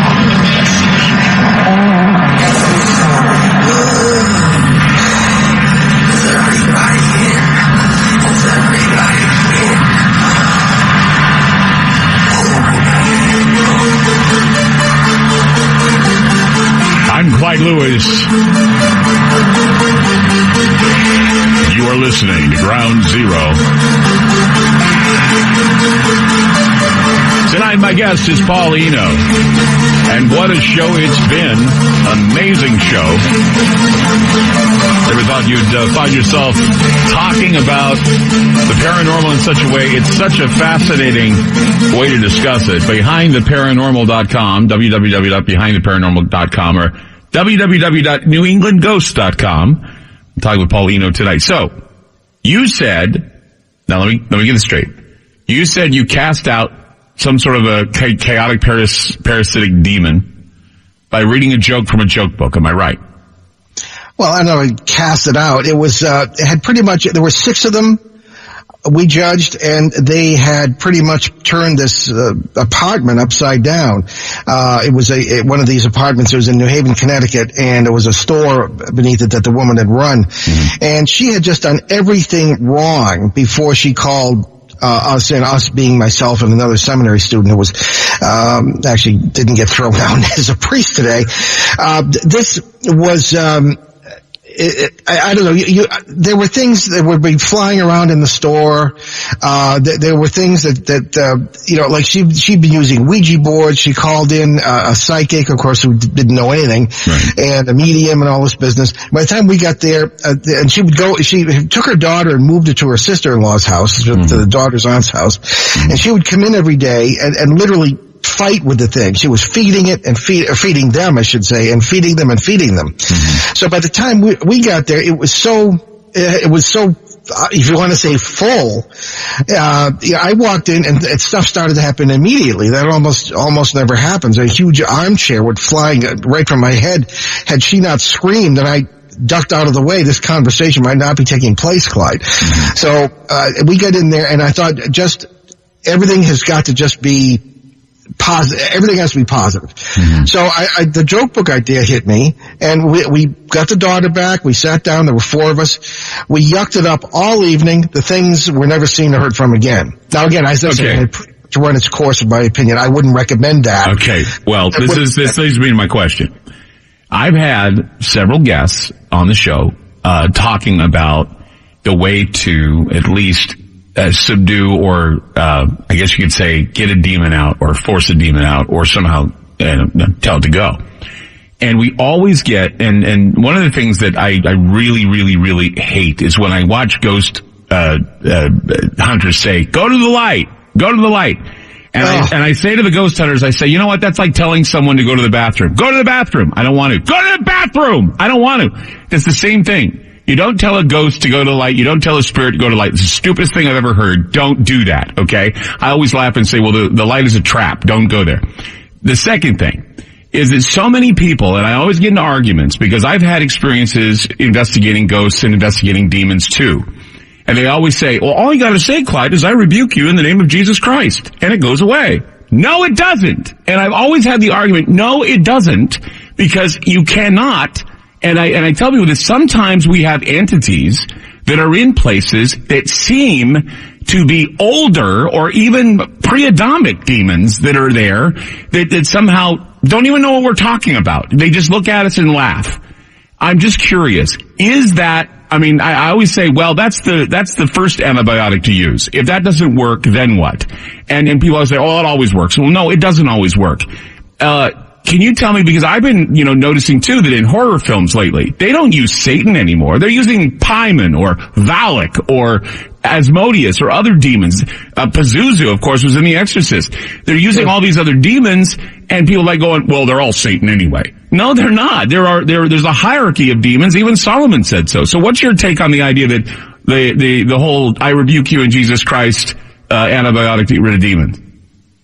Well, if you believe it, yeah. you know, you don't just sit there like a lump, Clyde, and this stuff happens to you. You bring something to it, whether it be a Bigfoot experience, UFO, whatever, or possession, or as we call it, you know, which is actually, I think, a voluntary bonding. And I agree with everything you said. Well, I mean, I just don't see a point in bringing a priest into a Muslim household and have a jinn be commanded by a Christian priest to get out of a home when a jinn doesn't answer to Jesus. Absolutely. I don't think their theology is the same as ours at all. You know, there are about 9 different species of these things, at least that we've dealt with. And I think, you know, in the cases of exorcisms that I assisted a priest with, they were using them against us. You know, the imposition of authority, you know, the 3 different exorcism prayers within the ritual itself, the command to give its name.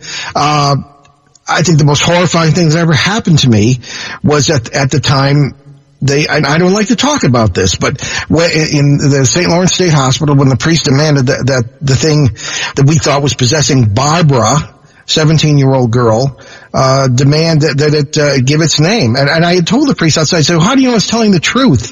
He said, well, because it's bound by the authority of Christ to tell us the truth. And it's in the ritual because Jesus did it twice in the Gospels. But this thing, I didn't believe it. It said its name was Chal. Chall, I assume. Mm-hmm. And it had told the girl that it was a guiding spirit to her and all this business. And in my mind, I didn't say it, just in my mind, I said, yeah, right. Mm-hmm. The thing immediately addressed me in a language that turned out to be Malay, of all things. Mm-hmm. The doctor had to look it up because he was recording all this. I don't know where these tapes are. Maybe they're the Vatican by now. Right. But they wouldn't tell me what he said until the end of the school year. And Father Lawrence, the priest, just said he didn't feel right not telling me. Right. So I said, well, that was addressed to me? He said, yes. And the thing, when I was 7 years old, I witnessed my father's suicide. And that was something that got me into being interested in what happened to my father. Right. And this thing in perfect Malay said that it had been there when my father had committed suicide, and it had told him to do it. Had this thing spoken to me in English, I would have lost it, obviously, right there, and that's why they didn't want to tell me. Right.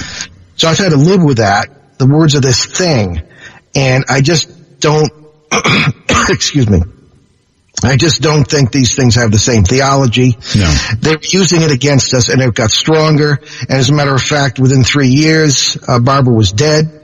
Of a drug overdose, and of the 7 people we had to deal with at that point, Father Lawrence, after I graduated and left, had to exorcise them again.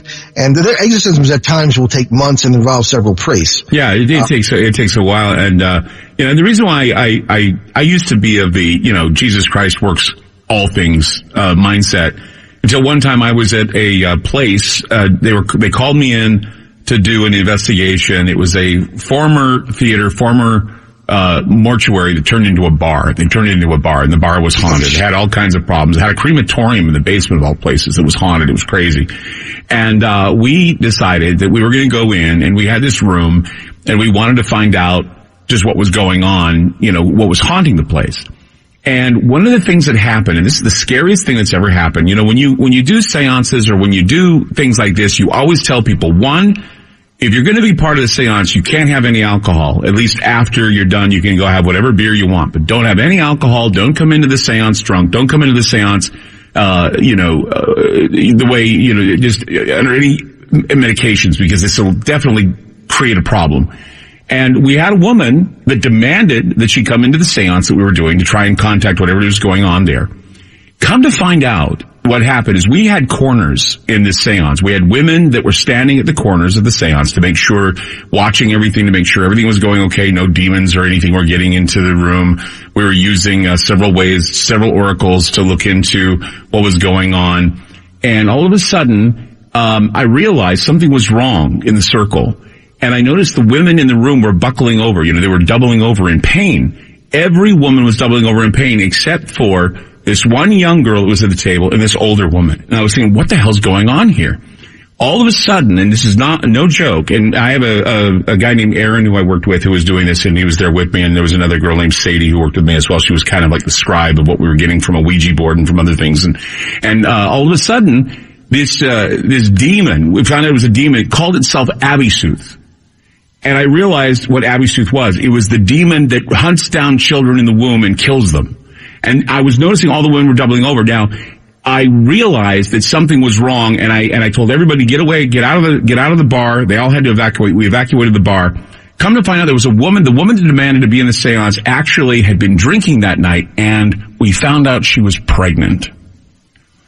And we were furious because this was something that attracted a demon, and the demon was actually a Mesopotamian demon that basically hunted down women to go into their wombs and kill their children.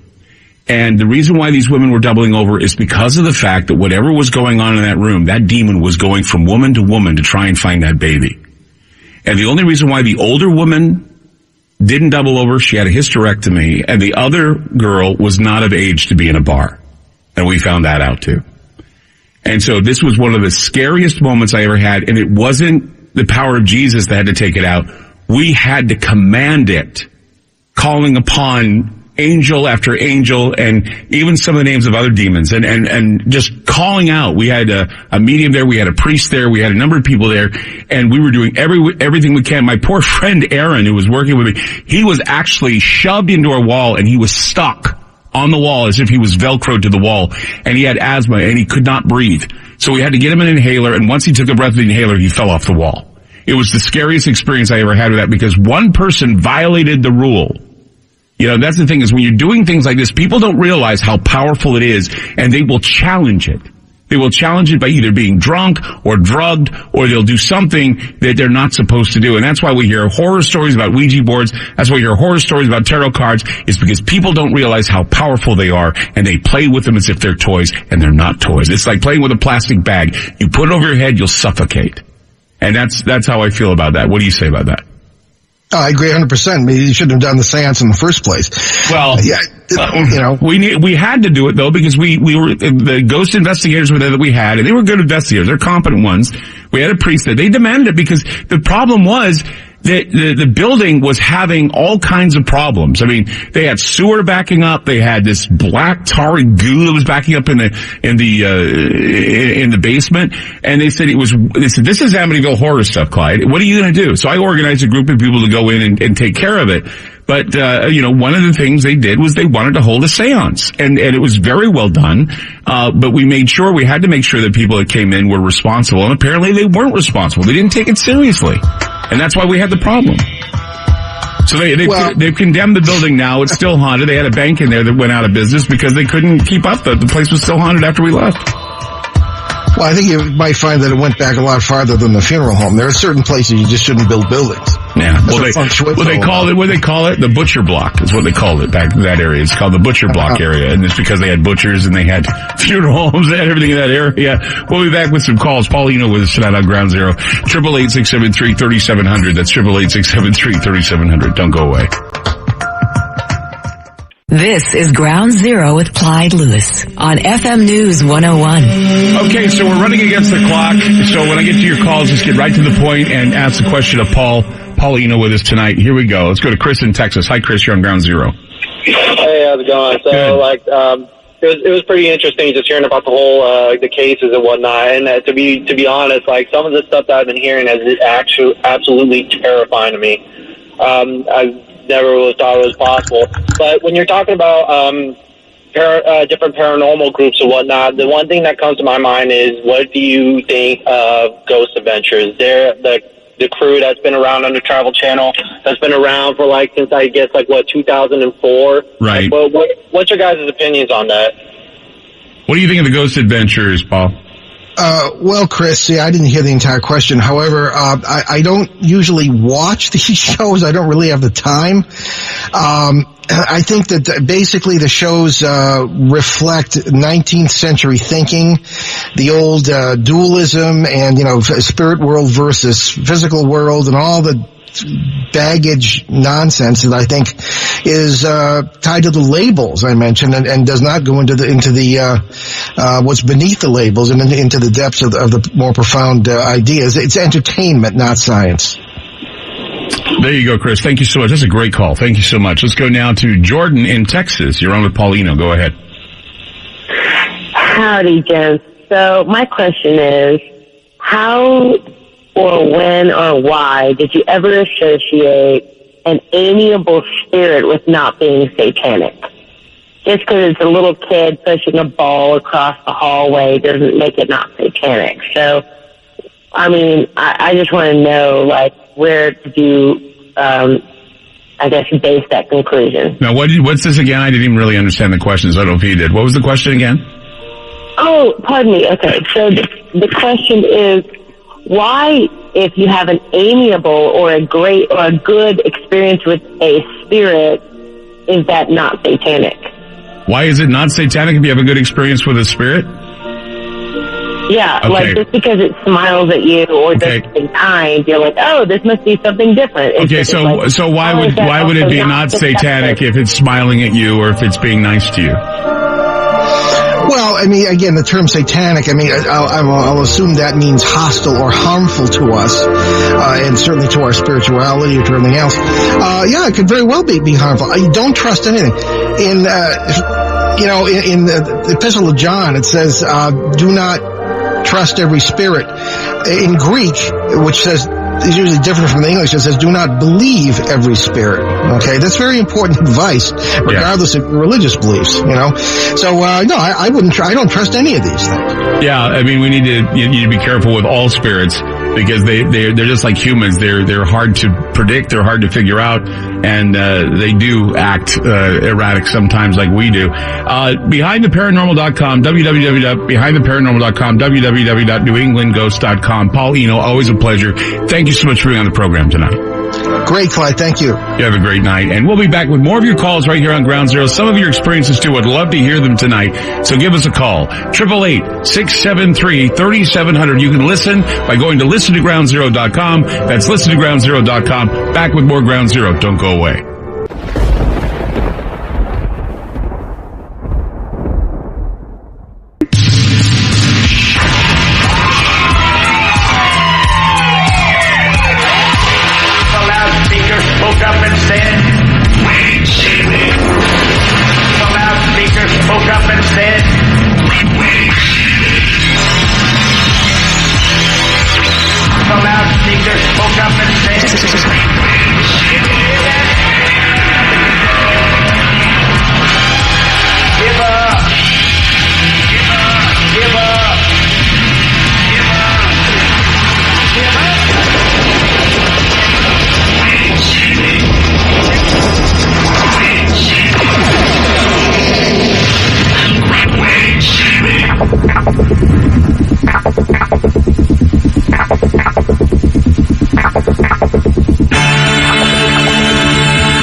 And this is Ground Zero.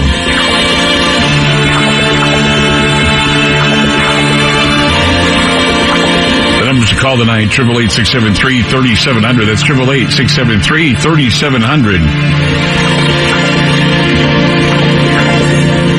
Man, I am blown away by Paul Eno and what he had to say tonight. It's some amazing stuff. And getting back on track to a number of things tonight, which,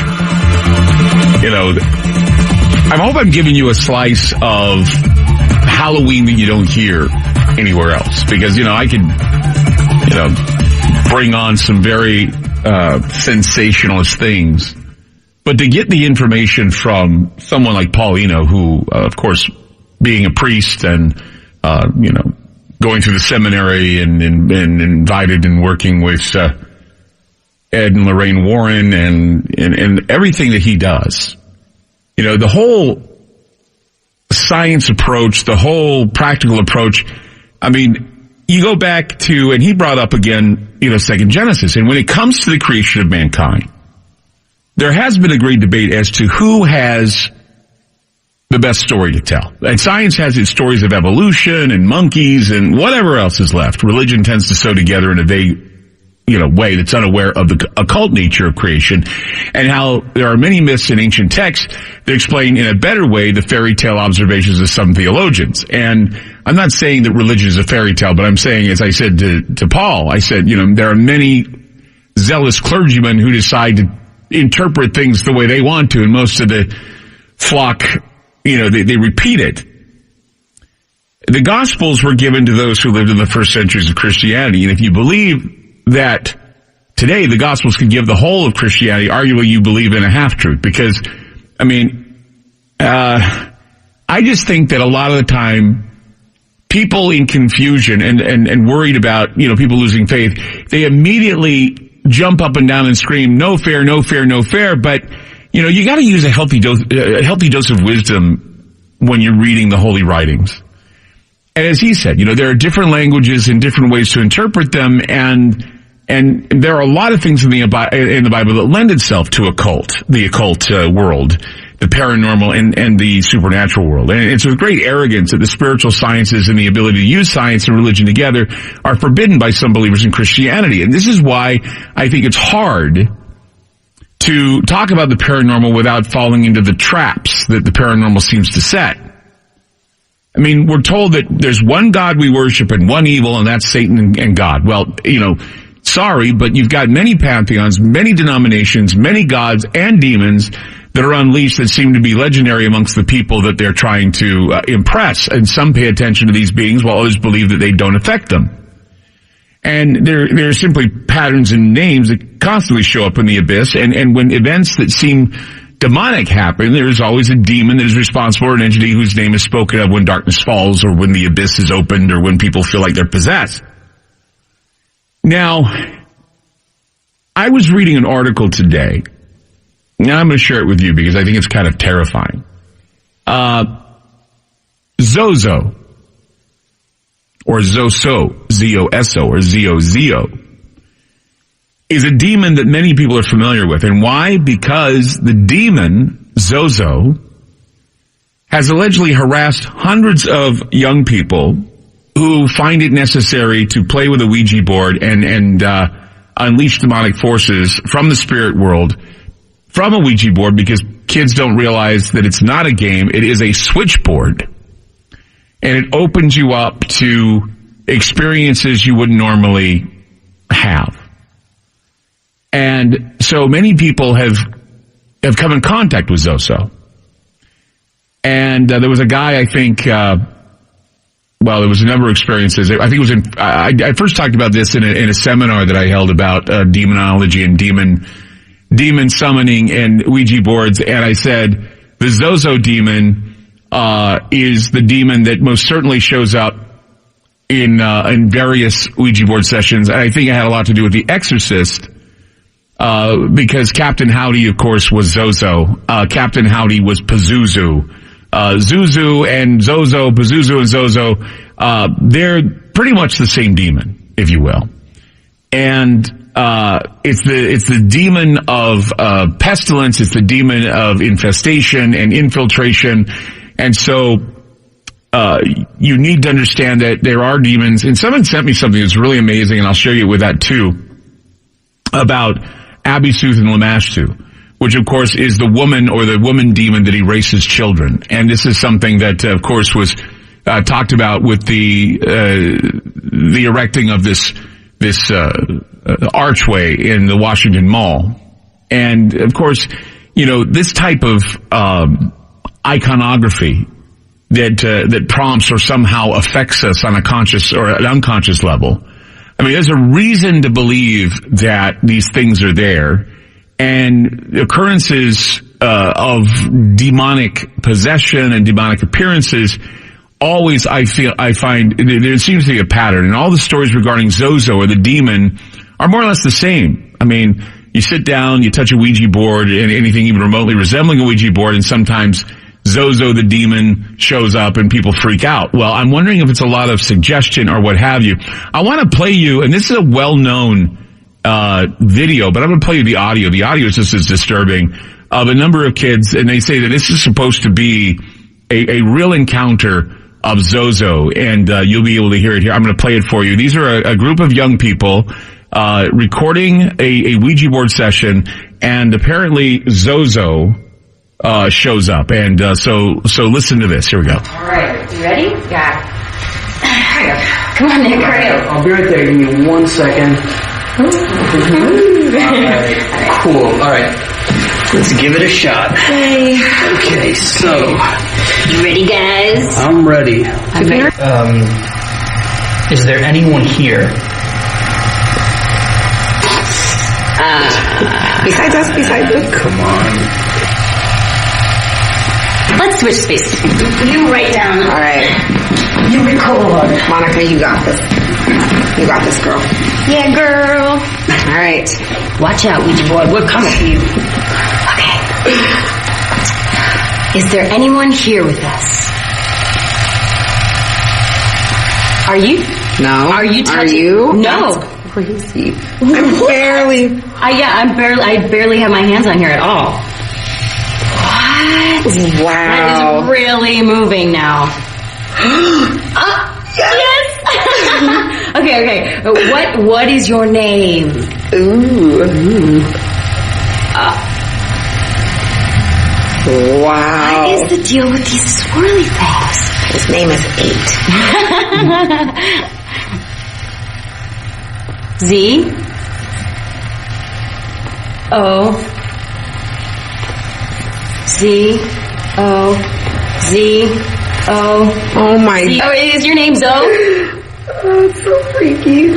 Oh my gosh. What? No. Okay. Is your name Zozo?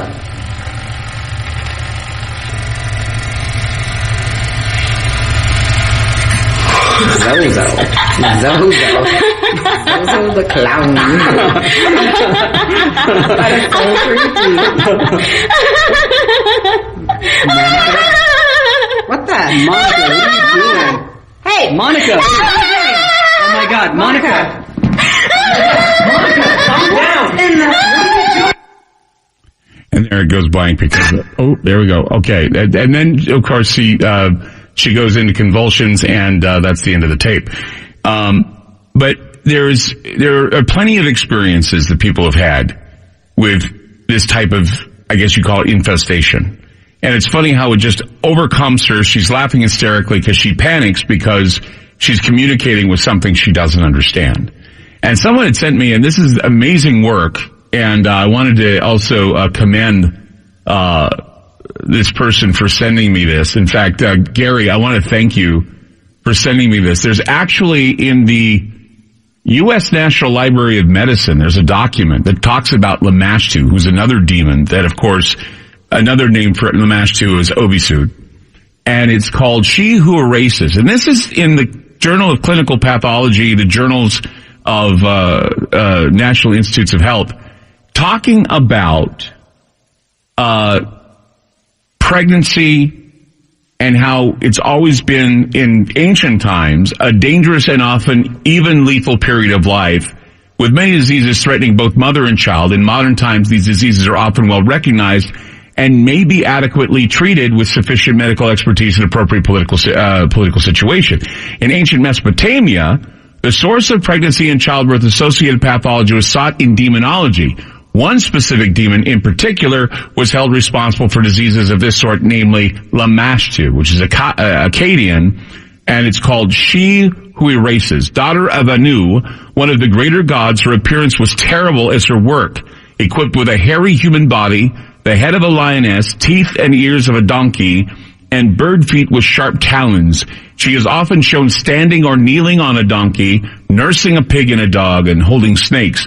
Her work included poisoning water with disease, killing plants, bringing nightmares, and causing tetanus, in addition to persistent fevers. However, Lamashtu's principal victims were unborn. Slipping into the house of a pregnant woman, she tried to touch the woman's stomach 7 times to kill the child. She would poison newborns by abducting the child from its wet nurse and feeding it with her own toxic milk. Mothers could also be killed, and sometimes she ate the flesh and drank the blood of adult men, although this is not stated whether they were the fathers or just randomly picked individuals. Now, the idea of long-term mortality of mothers and the idea of children now being the victims of some strange disease, once again echoes back to this Arch of Baal. It echoes back to the demon Lamashtu. It also echoes back to Zozo, because Zozo is Pazuzu, the demon of pestilence. Lamashtu is the demon that kills the children, and of course the sacrificing of children and sexual perversion all goes back to the horned one, meaning Baal. So somehow we can look at this and say, well, is there any proof that these demons, or at least something, has been unleashed? And I tell you that this adenovirus that just was reported in New Jersey, I don't know if you heard about this, 6 children at a New Jersey healthcare facility died from an outbreak of the adenovirus, which is actually a virus that doesn't really kill you. It's just a cold and flu-like symptom virus. But apparently 12 children came down with it. 6 have died. Also, we have this problem with the paralyzing virus, or the paralyzing enterovirus, that it's like polio that's also afflicting children. These are some things that I think we really need to consider if we want to consider the idea of parasitic demon infestation, that there is something happening. Something is harming the children, and something needs to be done. With all of the curses we're throwing at people like Kavanaugh, with all the curses we're throwing at other people, maybe it's time that we should pray for the children. Maybe it's time that we should double back and attack back to these demons that are being unleashed because of the fact that people are doing these rituals and they just don't know how much harm it's bringing to the children. Just a thought. 888-673-3700. That's 888-673-3700. I'm Clyde Lewis. You're listening to Ground Zero, and we'll be back.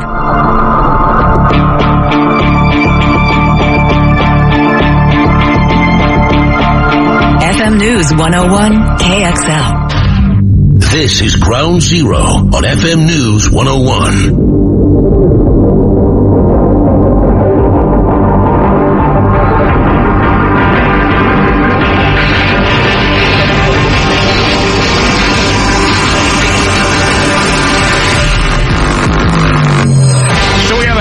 Party coming up. Of course, Ground Zero would not be Ground Zero without having a fun little Halloween party. Just to get together, fans and listeners and people who, and we may have some surprises too. We're trying to confirm some interesting people besides, you don't want to just come and see me. There are other people who, I think we want to arrange to have say hello to you at the party that we're having. It's going to be 4 days from now at the Paradise. It's kind of a Ground Zero Lounge Halloween party.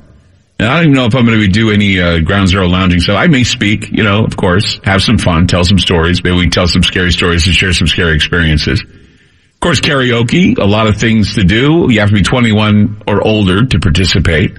Costume contest, they had one last year. I think they're having one again this year. I actually won accidentally last year for being Hellboy. I wasn't expecting to win, but I won. It was weird. He said, "Hey, Clyde Lewis, you won." And I'm like, going, wow, okay, that's cool. But anyway, so you can come out. 12423 Northeast Gleason. That's 12423 Northeast Gleason in Portland, Oregon. There's actually, I believe, a haunted house, some sort of a haunted house or place you can go to get scared that's just in the same parking lot that night. So if you want to go, I don't even know what haunted house it is, but I know there are long lines there, and there are Klieg lights everywhere where you can see light spotting and everything. So you can go in, maybe get scared of this little haunted place. And then, I don't even know the name of it, so I'm not giving them a plug because I don't know where it is, but it's right by the Paradise Bar. But the Paradise, of course, is at 12423 Northeast Gleason. You go in, we'll have a lot of fun. They always decorate well. Halloween's a lot of fun, and when you're karaoke Halloween night it's the 27th, actually. So we'll be doing it on the 27th, not on Halloween night, but at least the Saturday before Halloween, we're going to have a lot of fun. So be sure and check it out. We're going to be at the Paradise Bar, 124 Northeast Gleason. You can check out the events page on Ground Zero, and you'll see how many people are interested, who's planning on going out. It's going to be a lot of fun, actually. Last year was a lot of fun, too. So come on out and participate with us for Halloween this year. It'll be great to see all of you and to hang out. 888-673-3700. That's 888-673-3700. Tonight, we are certainly talking about, oh my God, a lot of things. Ancient cultures, how they dealt with demons, how we deal with demons, experiences with demons, Zoso, Pazuzu, Abisu, and Lamashtu. Lamashtu, of course, we talked about. Amazing that it was in the Journal of Clinical Pathology. The idea of the principle of Lamashtu, the idea of children dying under strange circumstances, whether it be in the womb or out of the womb. We're having that happening now in New Jersey. We have the paralyzing disease happening. The enterovirus is happening now with these kids. It's like polio's returned. Something has been unleashed. Some parasitic evil has been released, and it's certainly something that I think we need to somehow combat. We somehow combat this, somehow do a reverse type of curse on this, because as was said earlier, that we did a show previous, when we were talking about the situation with the witches that wanted to put the curse on Kavanaugh. We were talking about how it would turn into a curse that would harm children and harm people too. Now look at the area where they had it there in New York. Now we have New Jersey having problems. We have several other places having problems. This is something that I think these witches have caused. I mean, and, you know, evil's very real. Playing with it, and if you don't know what you're doing, evil's playing with it. Even if you do know what you're doing, sometimes it can burn you. It can really, really burn you. So, you know, keep that in mind as we look back at some of the things we've covered on this program and how this is a very real thing. It's something we need to really understand around this time of year. 888-673-3700. That's 888-673-3700. We'll be back with more Ground Zero. Don't go away. I'm Clyde Lewis. You're listening to Ground Zero. The number's call tonight, 888-673-3700. That's 888-673-3700. Love to hear from you tonight. So we're going to go to the calls right now. Let's go to Jane in New York. Hi, Jane. You're on Ground Zero. Hi. Thank you for taking my call. You bet. After your Ouija board story, I'm not sure where to begin. My mother was a frequenter of Ouija boards by herself. Which you're not supposed to do. You're not supposed to use a Ouija board. No, you're not at all. And that's what I was just listening. Anyway, I will get this out as quickly as possible to respect your producer. We moved when my daughter was like, this gives me a stomach ache to even think about it now. When my daughter was around 2, we moved to the town of Cazenovia in upstate New York, which is known for its frequent hauntings in homes. I had studied the history. We bought a home. I had a German Shepherd who never, ever left my side at night. I'm wondering now, when we moved in, my mother was with us, so I'm wondering if that's not part of it. We moved into a home. Everything seemed fine. I noticed like 6 dog houses at the back of the property. And it had a swimming pool, which I never put any water in because I don't swim and my husband traveled. A neighbor came over and said, if you're really smart, don't put any water in your pool. Every dog who has lived here has drowned in the pool. Every time I would let my German Shepherd out, and it had the rounded steps where she could easily walk up, my daughter began speaking to a little girl named Lisa. So, poor Mishka, I built a run for her because every time I would let her out, she'd go down to the bottom of the pool. And she'd bark, and I'd have to carry her out. She couldn't walk up. My daughter was still in her crib, not crawling out at that point. I got her out and put her down one morning, and she said, come on, Lisa. And I said, oh, that's cute. Who is Lisa, sweetie? She said, oh, Lisa lives in my closet, Mommy. I said, well, that's interesting. And I noticed that during the day, around the edges of my daughter's room on the outside, there was an infestation of flies that would not go away. My daughter started speaking more and more frequently to this little girl, Lisa. I sent my mother home because my German Shepherd, who slept in the bed with me every night of her 14 years, would get to the bottom of the stairs in this home, and the hair would go up down her back, and she would not go up the stairs. I started becoming very ill, and my daughter started acting in very strange ways, the way she would look at me and study me. And even to the point where one day I was in her room And I always took locks off of doors when my child was a baby, so she couldn't get locked in. The door swung closed, and she sat there in this trance-like state and said, "Can't get out. Can you, Mommy?" I said, "Nicole, are you doing this? Nicole, are you doing this?" So I started to pry the bolts off of the door, and the door came open. I started sleeping at the end of the hall as I was becoming sicker and sicker, and my daughter was talking more and more to this little girl. I heard singing in the night one night. I was in the room next to hers, and I could hear little footsteps like dancing. I jumped up. I thought, oh my God, she started crawling out of her cradle. Crib. As it turns out, I go back to the dog houses. I had a neighbor come over and say, "Do not, please," I told you, every dog there had drowned. I rushed into her room thinking, oh my God, she's finally getting out of her crib. And she was in a dead sleep. Just dead sleep. The next morning, I took her out of her crib, and she got down, and she did a little dance. I said, that's cute. Where did you learn that? And I used to be a newspaper reporter when it was an honorable profession. And so I'm not an overreactor. And she said, oh, Lisa taught me that last night. And I will tell you, I freaked in just about every direction one could freak in. And at the one point when the door closed, she fell over in her crib a second time. And I could not get her to respond to me. I called a friend of mine, and they sent a parapsychologist to the home. And when he walked in the front door, my daughter would be fine downstairs on the ground level. He walked in, and he kind of caught himself, and he said, "You have 7 to 8 entities within this home." He said, tell me about the strangeness that your daughter is doing. I said, well, she's talking to a little girl, Lisa, constantly.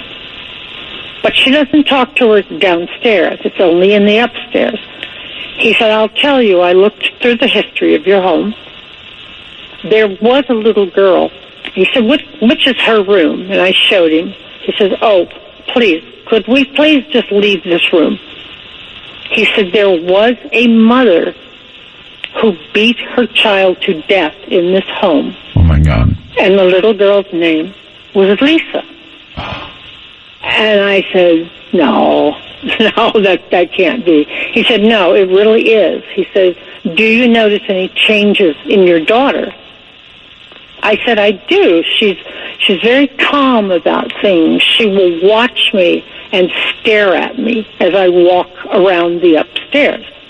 He said, get your daughter downstairs immediately. Take her out of the upstairs of this house. I am feeling true evil in the upstairs of this house.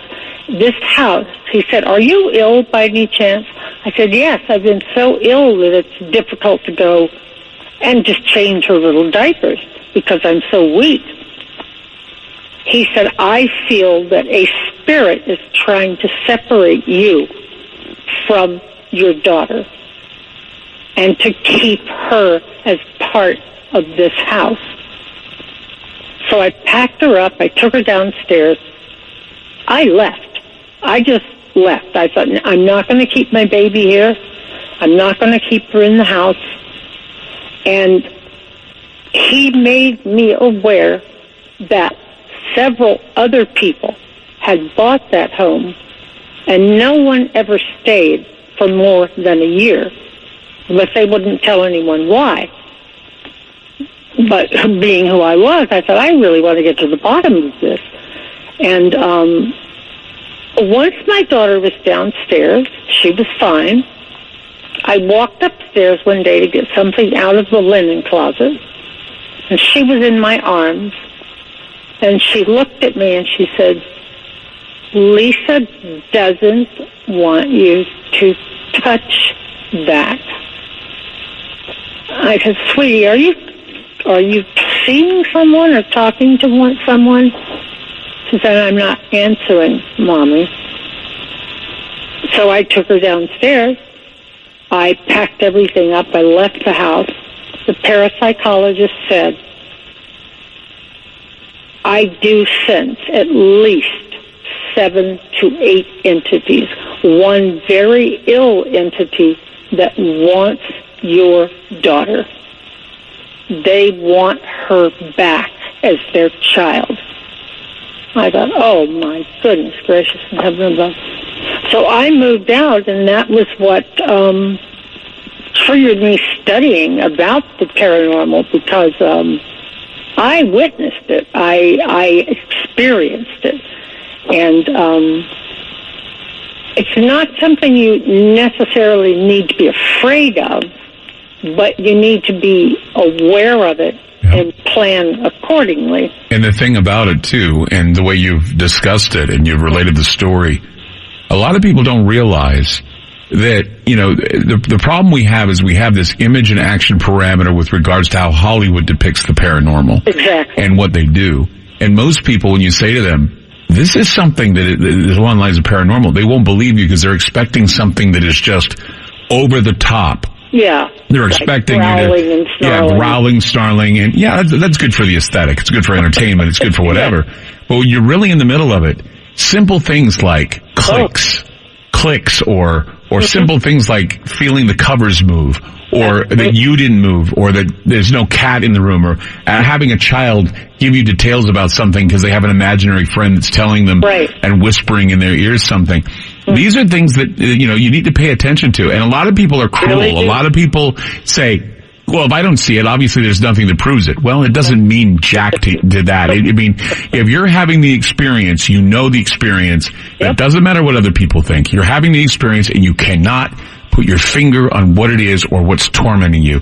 And this is where it becomes a parasitic, or at least something that drives you crazy, and you have to either get away from it or you have to combat it. I think situations like that, you cannot necessarily, paying attention to it is combating it, in my opinion. Right. But it's funny when you talk about the Ouija boards. I made my mother leave because everything just went off the rails while she was there. And my dog never growled about anything. And she wouldn't go up the stairs. She wouldn't enter the upstairs. You could not lock the master bedroom door and have it stay closed.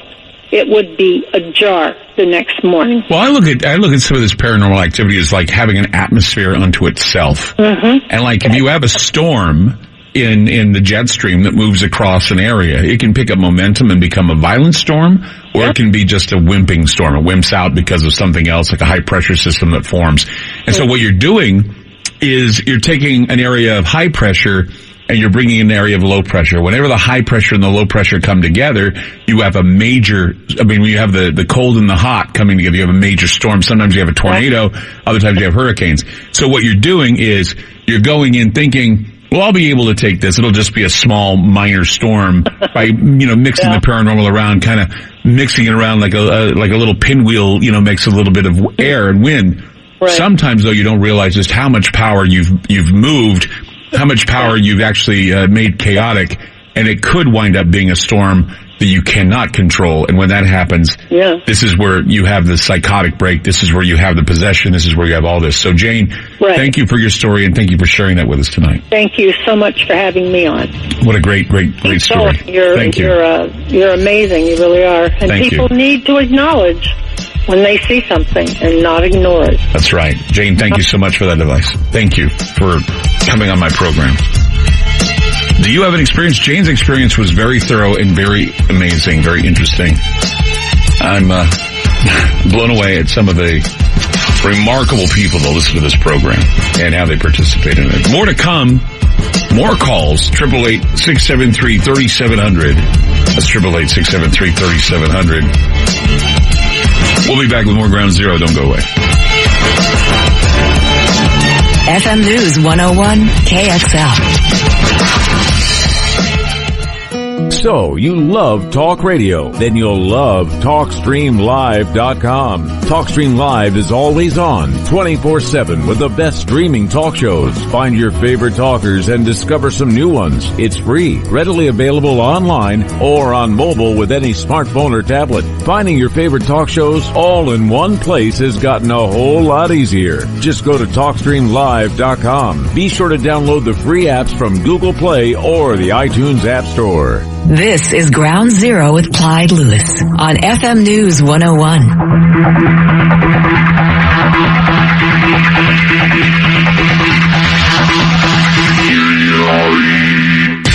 Let's go to Christine in Utah. Hi, Christine. You're on Ground Zero. Hi. Oh, I'm so excited to talk to you. So I had a really interesting experience, and I have two questions. Sure. About 10 years ago, I was a single mom with 5 kids, and I lived in a home that we had so much spiritual activity, and I'd had some minor spiritual activity in my life before, so it didn't really freak me out. And we were a Christian family, but this home had so much spiritual activity. At first it scared us, but then we realized you could feel that it wasn't really dark. I mean, the water would turn on, the lights would go on and off. Mm-hmm. Someone would walk up the stairs, nobody was there. How old were you when this was happening in your home? I was about 40. You were 40, so you were, yeah. Did you have any kids in the household, especially young girls?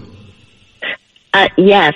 So that's what ended up happening was a bad spirit started bothering my daughters. So I had 5 kids, 3 sons, 2 boys. Single mom. My oldest son was a hockey player in high school, all the way down to a 4-year-old little girl. That's poltergeist activity there, you know. It was, well, and I did a lot of research because I was trying to figure it out, and I found out that the house had always been that way. The Christian leader in the area had told me, oh yes, we've blessed that home so many times, and whatever's there won't go away. Well, there's a power line in a triangle, a huge power line in the shape of a triangle, and our home was right in the middle of it, and there was a hill. Our backyard was a huge hill. And I thought, well, someone told me, well, there's a lot of electricity there. Sure, and that would cause that for sure. Whereabouts in Utah is this? This was in Springville, Utah. Oh, of course. Springville is the most haunted place in Utah. You realize this?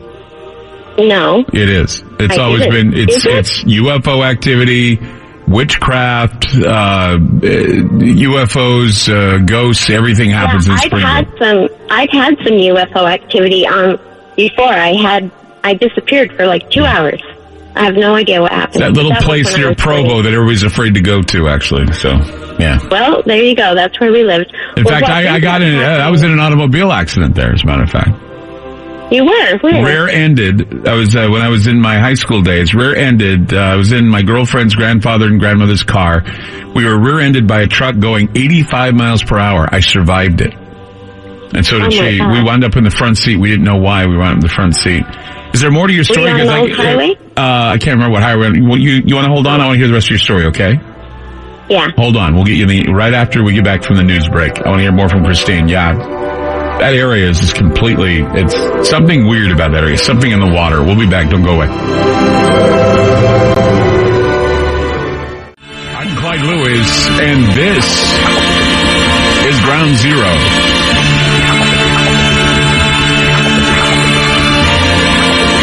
So to try and figure out just what we're up against, you can go to the ancient writings. You can read some remarkable books, some that are now updated for the way science is trying to explore the consciousness of the dark archetypes and the things that come from inside of us, including demonic possession, including the idea that, you know,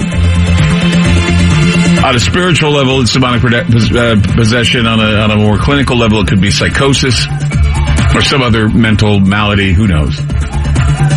But that doesn't necessarily make it evil. It just makes it something that we don't understand. And much of what we deal with are not really flesh and blood entities, but entities that are in spiritually deplorable areas, darker areas, down the rabbit hole, in the abyss. I mean, you look at the ancient writings of all the so-called gods and their dealings with mankind, it all seems to follow a certain blueprint. And many of their dealings are horrific and feature many people taking their lives and the lives of others to try and please these demonic gods. The knowledge of these beings has been suppressed, and the churches, I think, have corrupted the histories and accounts of these entities for their own gain. Religion has covered up the various stories that conclude that we are not alone and that we are at the mercy of beings that have no bias or regard for what we may consider to be morality. Now, many American charismatic religions fail to understand that God and Satan play by rules. They have rules between them. I mean, it's all possession and banishment for the sake of quota. That doesn't how it works. It's not how it works, although people would think that. Certain people are going to hell, certain people are going to heaven. No. That's not how it works. Certainly does not work that way. I mean, Satan has to play by some rules too. Okay, that's why God and Satan is easy to figure out, because, you know, Satan has rules he has to play by, and God has rules that he has to play by. Otherwise, there's no balance. But we're realizing that there are powerful entities that have been conjured or that have appeared that know nothing of Satan or even Jesus, which makes a more challenging problem, more challenging exorcisms, more challenging banishments. Somebody had said to me, well, you said the jinn can't be eradicated by Jesus. Well, Jesus is the creator of all things. Yes, but Jesus isn't the creator of his jinn. You see, Jesus didn't create the jinn. Jinn are pretty much a creation of man. So the creator of that jinn has to be the one who can remove that jinn. See, there are rules you have to play by, certain rules and certain things, and many people don't know all the rules. That's okay, because they think, well, I don't need to know the rules. It's all about God, it's all about Satan, and that's God, Satan, and it's easy enough. But human beings sometimes have relied on demons to basically destroy demons. It's like the idea of using Godzilla to wipe out Mechagodzilla. It's the same idea, right? It's the idea that, okay, we got Monster Zero ready to take out Tokyo. Who do we call? Godzilla. Another monster is going to take out Tokyo. But in the meantime, whoever wins, Tokyo will be favored because we'll be able to avoid the disease, we'll be able to avoid the destruction and all that if we just have two big monsters fight it out. And see, that's the thing. We can conjure demons from a tulpa or a meme, which is a thought that is fueled by intent. We push that, and then you read about rituals, you read about spells, you read about what they're doing in New York to Kavanaugh, you read about what they're doing in San Jose against the witches, and so we have this battle of souls, this battle of it's a psychological warfare, it's spiritual warfare. I mean, you read about, you go to the Witch Hunter's Guide, which is the Malleus Maleficarum. It's an old Catholic book. And you know what it says in that book? It says, it is the human that possesses the demon. It's not the demon possessing the human. Okay? We all say that we're possessed by a demon, but the truth of the matter is that we are the ones that are possessing the demon. The demon isn't possessing us. We possess the demon. We have the demon. We hold on to the demon. Sometimes we don't let it go. We have to have somebody snap it out of us and say, let go of that which is bringing you down. And there are many ways we do this. There's exorcisms, there's drugs, there's chemicals, there's better nutrition, there's food, there's water. And so there are all ways to cleanse the body. The rituals cleanse. Good nutrition cleanses. Avoiding things that are going to leave you vulnerable, that are going to create trauma. Avoid those things, and you don't have to worry about possession. You can watch it, you can observe it, like Jane did. You heard her, she observed it. She was able to get up and move, get out and go. I mean, there are far more real powers to contend with that are actually possessing people. Unfortunately, in some cases, we have this vicious cycle of psychological abuse in the process and trauma. And the only way to beat it is to identify it and try to cleanse it with the things you know will cleanse you so you don't possess the demon. Okay? I mean, simple. You're getting on the side of God. that demon won't even be with you ever. And that doesn't mean you don't have to talk about it, doesn't mean you don't have to investigate, it doesn't mean you're not going to be confronted with it. Hell, Jesus was confronted with it when he was in the wilderness. He was in the desert. And he was Jesus, and he was confronted by a demon, and the demon was even quoting scripture and everything else in front of Jesus. Has no shame, doesn't care. And we have to have an attitude when we reach that point, when we see that going on, not of fear, but of strength and power and the capability to overcome the temptings of a confidence trickster, because they eventually become a betrayer. So don't let him get that far. We're going to go back to Christine and her story. Christine, of course, from Utah. She had a house that certainly had some entities in it, some things happening, a lot of spiritual activity that she said at first did not feel at all evil. And then all of a sudden there was a turning point. I'd like you to get back to the story we were talking about. There was a turning point where the spirits went another direction. Yeah, right before that, there'd been a spirit that we called the Whistler. We could hear him whistling in the backyard, and we realized it didn't feel dark, and we just kind of got used to the activity, and we weren't afraid. All of a sudden, you could feel it change, and you could feel it. And I kept telling the kids, don't fear, because I always felt like fear made it worse. Yeah. But we just couldn't get a handle on it. And it finally got bad enough that it was messing with my daughters. We realized over time that it was really bothering my daughters. One was 4, one was 16. And to the point that the Christian leaders would come in and it wasn't helping. We blessed the home, it wasn't helping. In fact, each time it made it worse. My father has a lot of faith in Jesus Christ, so several times I would say, upon the faith of my father, in the name of Jesus Christ, leave this home, leave my family alone. And it would get worse. Every time I did that, it would get worse. I stopped doing it. Finally, I did a lot of research, and as a single mom, I didn't have a lot of options at that time to just leave. And my 4-year-old daughter would wake up screaming, and she would point, and she would see something. And I was pinned down in my sleep. My daughter was pinned down in her sleep. It just was getting really scary. So finally, in my research, I heard about that there is order in heaven, like you were just saying, Clyde, that there are certain rules in heaven, that everybody has to abide by. And this person said, call upon the warrior spirits. There are certain spirits in heaven, but that's what they do. This is their job. You have the power to call upon the angels and the hierarchy of angels, too. You can do that. I was taught that. I didn't even know that. You can call upon the angels, the warrior angels, to come down and defend you against any kind of dark entities. Sometimes they're worthy. Yeah. That's what we did. So this one night, my son was a high school hockey player, so he had a bunch of his hockey friends over, and they were going to have a sleepover. Well, the boys were freaking out. There was a lot of bad activity that night, and they were literally, these are seniors in high school, great young men, and they were in tears and wanted to go home. But one boy said, I don't want this to follow me home. We have to say a prayer before you take me home. So we knelt down, and my daughter was 4, like I said, and we didn't pray a lot, but if we did, it was over our meals on special occasions. And she was, we went to pray, and she was saying, I say it, and I just didn't want to fight with her because there couldn't be, any negativity or problems. So my oldest son, who was 17, just said, Mom, let her do it. Just tell her what to say, and then we'll take everybody home. Well, so I started the prayer and just said, we just call upon the warrior spirits, warrior angels, like you're saying. Mm-hmm. And I just was repeating myself. And she was just, we call upon the warrior spirits, she was saying it.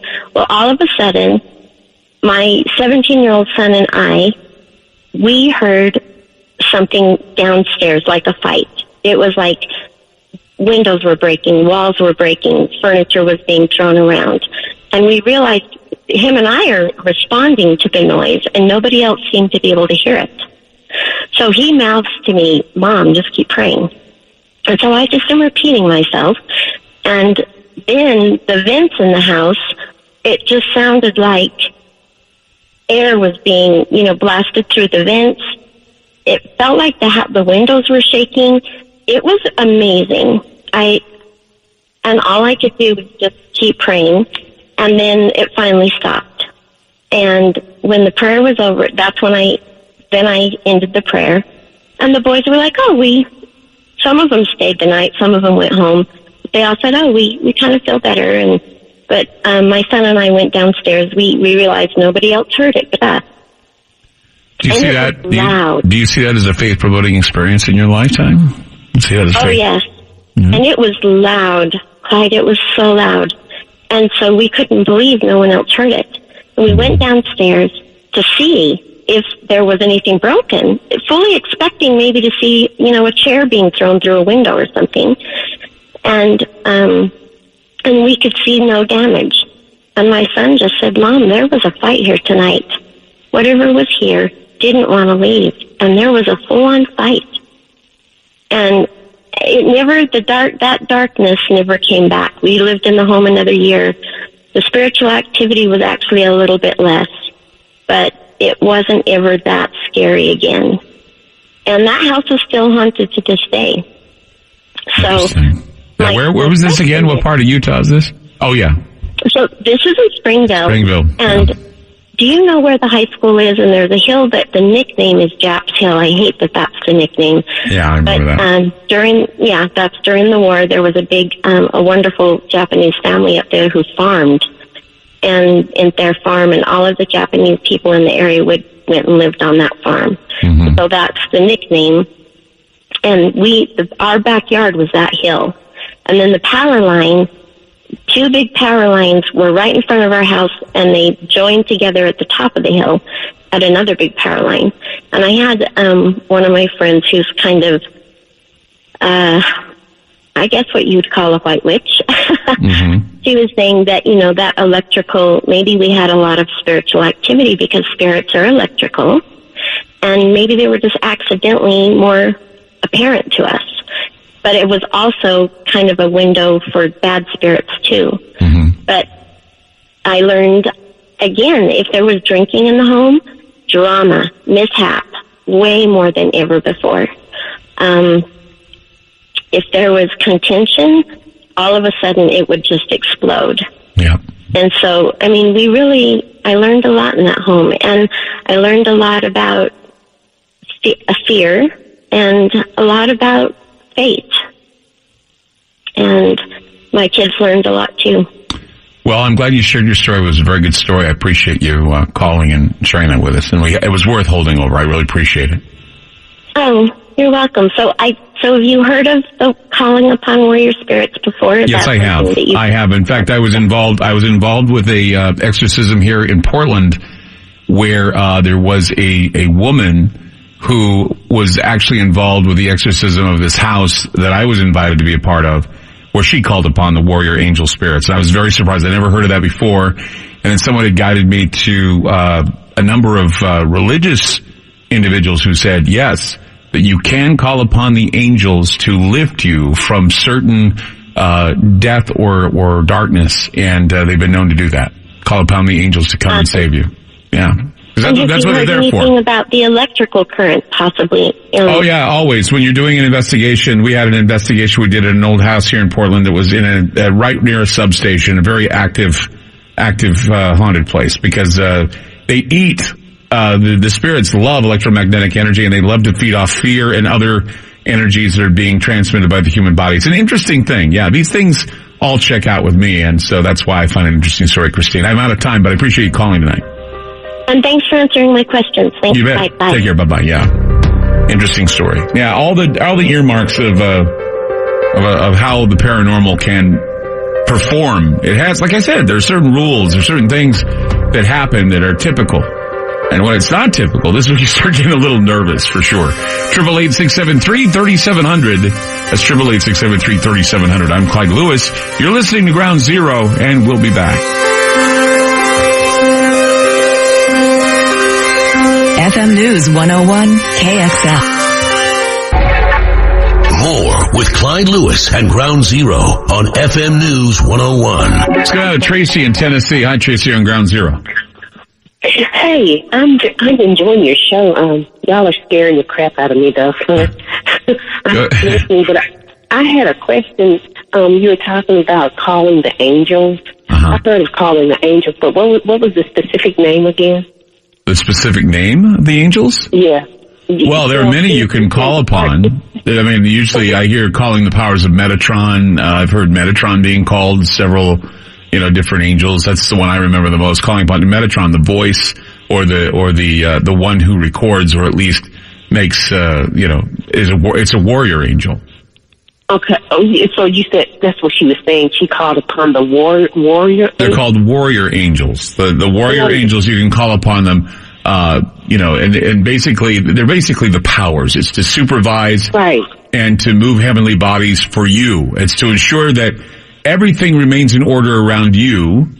And that's what the warrior angels are. It's a concept of something called angelology. It's something that not very many people know about. It's basically calling upon the celestial hierarchy. It was done in the Middle Ages. It's something that was done by several magicians, John Dee, Edward Kelly. They did it. They did it for what is known as, what do they call it? Paranormal espionage, supernatural espionage. They're able to call upon the celestial hierarchy in order to, put the cosmos in order. It was, calling upon the seraphim, the cherubim, calling upon the angels of the thrones. There's so many different groups and strongholds that they were to call upon. And so you had the powers, you had the authorities, you had the warrior angels, you had the angels of the spheres. I mean, I can go on and on and on and on. Right. They're just different ones that you can comment or at least call upon. And that's how it was done back in the Middle Ages and medieval times. It's kind of a medieval concept. So there you go. 888-673-3700. We'll be back. I'm Clyde Lewis.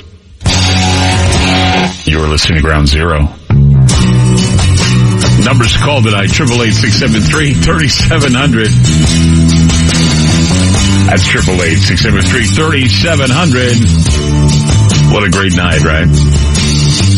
For parasitic demons of darkness walking down the path to Halloween. No tricks, no treats. Just you and me. Trick or treat. Right here. 888-673-3700. That's 888-673-3700. We go now let's go to Ray. Ray in California on Ground Zero. Go ahead. Yeah, go ahead. Hey, those things are real, man. Those things are real and alive. I thought this was all a joke at first. Yeah. But now I understand that y'all are telling the truth, and this is not no joke. This is serious. And these things are, I got bit, and I didn't see it coming, but I could feel something like looking at me, and it was a crowd of people, and it was just one person, and they like used an excuse to start a fight with me. And they was throwing punches, and they were throwing punches or whatever, but once the thing bit me in my head, it stopped throwing punches, and then I could hear a whole bunch of people screaming. But everybody was scared. Where was this? This was like a block away from the police station. In California? Right. And it was like police standing around doing something else. But I honestly think they maybe didn't see me because I was on the ground. But it was some people that seen me. And you said you were bitten by an entity? No, this was a person they looked like they were black, but they wasn't black. You can, when the guy walked towards me, I could see in his eyes he was something else. So you're talking about black-eyed, he had black eyes and he looked reptilian, or he looked... No, okay. He looked like a black man, but his eyes looked like something else. But he had clothes on, and he was blending in with the crowd. And he was a real man. He was a demon. He was demonically possessed or something. Well, when he got in my face, I could see he was a demon because I couldn't get around him. I couldn't walk around him. I tried to ignore him.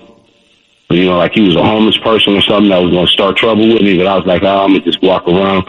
But he hit me so aggressively, it was like something else. When he bit you, did it break the skin? Did you bleed? Yeah, I was bleeding. I was in the street. And what happened? Did it heal, or was it like giving you problems? What happened after that? What you mean, did it heal? Well, did it heal? No, it bit me. It was punching me. And I was fighting back. But I'm talking about the bite. How long did the bite last? I mean, he bit you. It broke skin. You were bleeding. I mean, did that bite ever heal? I mean, what happened? I still got the bite. This happened Friday. What? This happened Friday. By the police station where? In California? Yeah. What part of California? I think it was Pico and Vermont. And I was waiting. I was deciding if I should catch the train by USC or should I go right down this way. I was trying to go somewhere, and then it was a whole bunch of people walking on the street, but it was just one person. I couldn't get around him. Were you able to see the teeth? I mean, were the teeth like sharp or were they just dull? No, he was hiding his teeth. But he looked like he was biting down hard. He was biting down hard, and I tried to ignore him, and then I felt a punch, and then I knew it was something serious. I was have you taken a picture of the bite? Have you taken a picture of the bite? No, I got to shave my head to do that. But he bit you in the head. My head swelled up. We were fighting in the street. Nobody did nothing. Two people were blowing their horns or whatever, and I was wondering where the police was at. How come they didn't really show up or whatever? And have you had a doctor look at that bite? Yeah, I went to a couple of different doctors. I went to one. They ignore it. They're acting like the bite don't exist. Like the bite is on my head right now. They're acting like it don't exist. They didn't even put it in the report. And I'm wondering why. And now they don't answer my phone call no more. So you got bitten by a guy near the police station in California. By the police station. By the police station in California. Walking down the street. Just walking down the street, minding my own business. The guy had strange eyes. Do you think he was a vampire or a demon? I couldn't tell. It just happened so fast. It was just real fast. But it seemed like it was a fight, but it seemed like after I got bit, he stopped fighting. Because I've never had. His teeth were still in my head. So they went into your head. It went into your head. An apple being bit. It's like you listening to an apple being bite. So you heard a crunch sound. Oh my God! And then I could hear people screaming. And then I heard one guy say something, but then I had to rest for a minute because I couldn't breathe. And then I got enough energy to start fighting. And then I started fighting, and it seemed like he had blood. Once he had some blood in his mouth, he started looking human again. And he was more relaxed, and I was able to fight more. And I think I had walked across the street, and then the cops cuffed me because they couldn't tell what was going on. And another lady was like, no, it wasn't him. It was this guy across the street. He was still on the ground. So this guy is in custody. I don't know if they let him go already or what, but I can't get a police report. I can't go press charges because it was, you know what I'm saying? No problem. You had a very traumatic experience. You were attacked by something. You don't know what it is. You know, if it's a demon or a vampire. I mean, they're interchangeable if you really want to think about it. So I've never had anybody call my show and say they've been attacked by something like a vampire or a demon. Like that. He was strong. So he was a possessed individual at least, right? That you're trying to tell me. And these things are walking the earth, man, and they got jobs, and some of them can control what they can do. If one needs blood and they around you and there ain't nobody around, you in trouble. Well, Ray, I hope you take care of that bite. Do something. Okay. Take care of it, man. Wow. Good night. That's the first time I've ever had on my show someone saying they were attacked by someone who bit them. In the 20 some odd years that I've done this program, I've never had anyone call me telling me they were attacked by a man that bit their head, or bit them like a vampire or some sort of a monster or animal. Oh my gosh, it just makes me feel, oh my God. Let's take a break. We're going to take a break, and then we're going to get back with more calls. That's creepy. I got to do some conference. We'll be back. FM News 101 KXL. More with Clyde Lewis on FM News 101.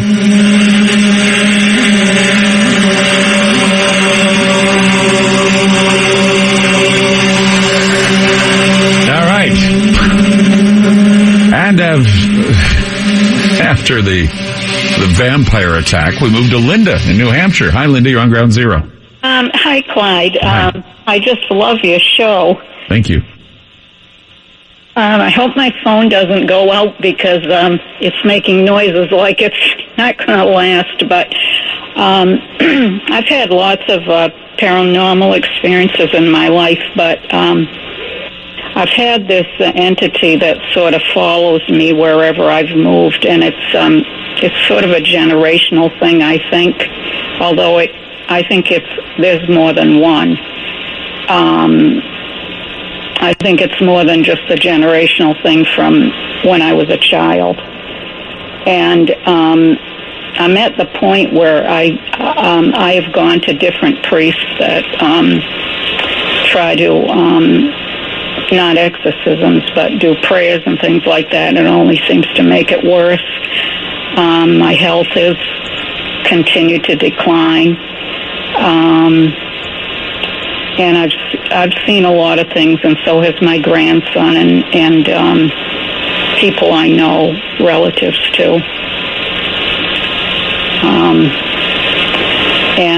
My grandson has even seen this black, sort of a shape, my place with red eyes.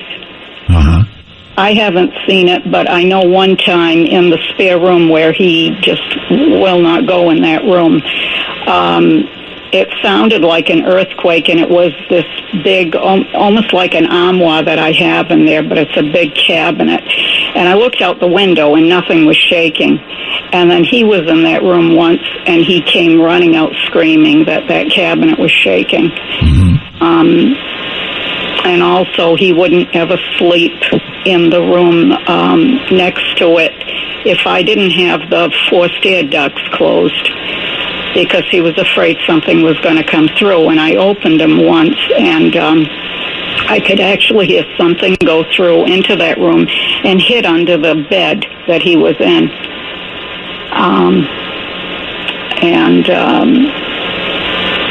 He said he would never sleep over again after that. And then I also had this strange experience where I had woken up about 6 in the morning. I was just barely waking up, and my eyes were just open like a slit. I had fallen asleep in the living room in the chair, and I saw this arm, this long white arm. That's all I could think of was this is like a paranormal thing. And it was stretched from my counter to the couch. So it had to be about, I measured like with the yardstick. It probably was like 6 feet long.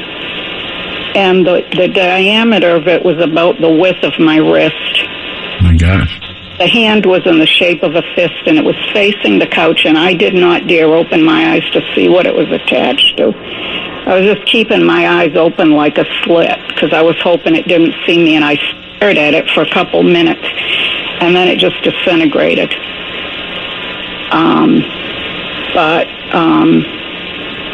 I'm not sure what to do because I can't get rid of the things, whatever they are. I can feel something, like touching me on my back at night and things like that, It's because you're in ill health, Well, my health, but my health has continued to decline because of this. I had gone like from 155 pounds to 90 pounds. What are you eating? Are you eating anything? I try to eat everything healthy for years now. I've gone to all the doctors, spent all my money trying to get answers. I can't. Well, what do they say is wrong with your health, Linda? I don't know. I just keep losing weight no matter what I eat. I know at one time they said ulcerative colitis, but I keep losing muscle. I just keep losing and losing weight. You need to get out of there. I know it. You need to get out of there because what's going on is whatever this is, it's wasting you. It is. I'm wasting away. I'm dying. I feel like I'm dying. You're not dying. You're just wasting. You will die, though, if you don't get out of there. And you got to get out of there, and you got to find a way to cleanse yourself somehow. I don't know if you believe in God or if you believe in... I do. And I've gone to priests and everything. Yeah. What it did was it actually made the thing worse after I'd gone. Find a group of people that love you and care about you and pray together, for one thing. Find a way to get you out of the situation. Find, I don't know, if a priest or a church or someone can get you out of that situation and put you into a place where you're safe, something that would be adequate for you and someplace far away from where that is. And let's hope that works. I mean, I know that's a hard thing for you to have to consider right now, but it's the place you're at that's creating this. It's something that is harming you. And if you can't beat it with the traditional methods, you have to get away from it. It's the place where you're at. When I moved here, I had all kinds of things happen where I was before, and before that, when I moved here, I felt like I was young. I had all kinds of energy. It was like I was a different person. And then one night, my boyfriend and I had taken my mother and stepfather out to eat. And after they left, I heard a knock on the door. And I opened the door, and there's nobody there. So I shut it. I heard another knock. I opened the door, there's nobody there. And how many knocks did you hear? I don't remember if it was a couple or what. Was it 3? No, but I'll tell you one thing. Whatever is in that spare room at night, I keep the shut. And I used to knock 3 times before I went in, because if I didn't, I'd go in that room at night, things would happen. And one night I was sitting in my office, and I heard 3 knocks. Yeah. Where that room is. I nearly died. I never knocked anymore. But when whatever came in that night, I heard, like in my head, like telepathically, I wondered what happened to you. And after that, stuff started happening here. So that thing, wherever, probably followed my boyfriend or mother from the town I was in. Well, it's either a residual, you're either around somebody that's bringing this in, or it's a place where you're at or something, but you need to get away. You need to at least eliminate, it's like an allergy. You need to eliminate things slowly and then bring things back in again. Like in your home? Well, I mean, look, when you have an allergy, you try to eliminate all the things you think that you may be that causing you to have the allergies. And then once you've eliminated the possibilities, you start bringing things back in. And once you bring those things back in, you realize, okay, so those are the things that are not creating this. But you have to find a place where you can escape. Someone who cares about you, maybe to give you some time to spend with them so they can notice your behavior and notice what's going on so you have a witness. And if it's not happening in the place where you are, then you need to find another place. And you certainly need to find people around you who love you that will pray with you and support you, because that kind of power is what's going to eliminate whatever it is around you, plus a lot of positive thinking. Right now, you're worried about your health. You're worried about all these other traumas you've sustained, and this is why I think it's feeding off of it. Yeah, well, my family has all seen stuff from the time I was a kid. We've all seen things everywhere, we've all lived. Well, this is then a familial thing. You may have trauma in your family that you don't know about that's been handed down from generation to generation. Worried about some generational thing. Like that. I would suggest, God, there's so many things that I could suggest to you to do. Looking back in your genealogy, finding out if there's any trauma in your family, look at the place you're at to see if any trauma there. Move to another place or get to another place so you can evaluate and assess what's going on, see if it's a safe place, eliminate, then bring things back in to make sure that it's non-certain things. It's like an allergy. You have to pinpoint what it is. Once you do that, you can defend yourself and fight it off, and that way you can have that positive energy to save yourself. Linda, thanks for the call. Good night, everybody. We'll see you tomorrow night.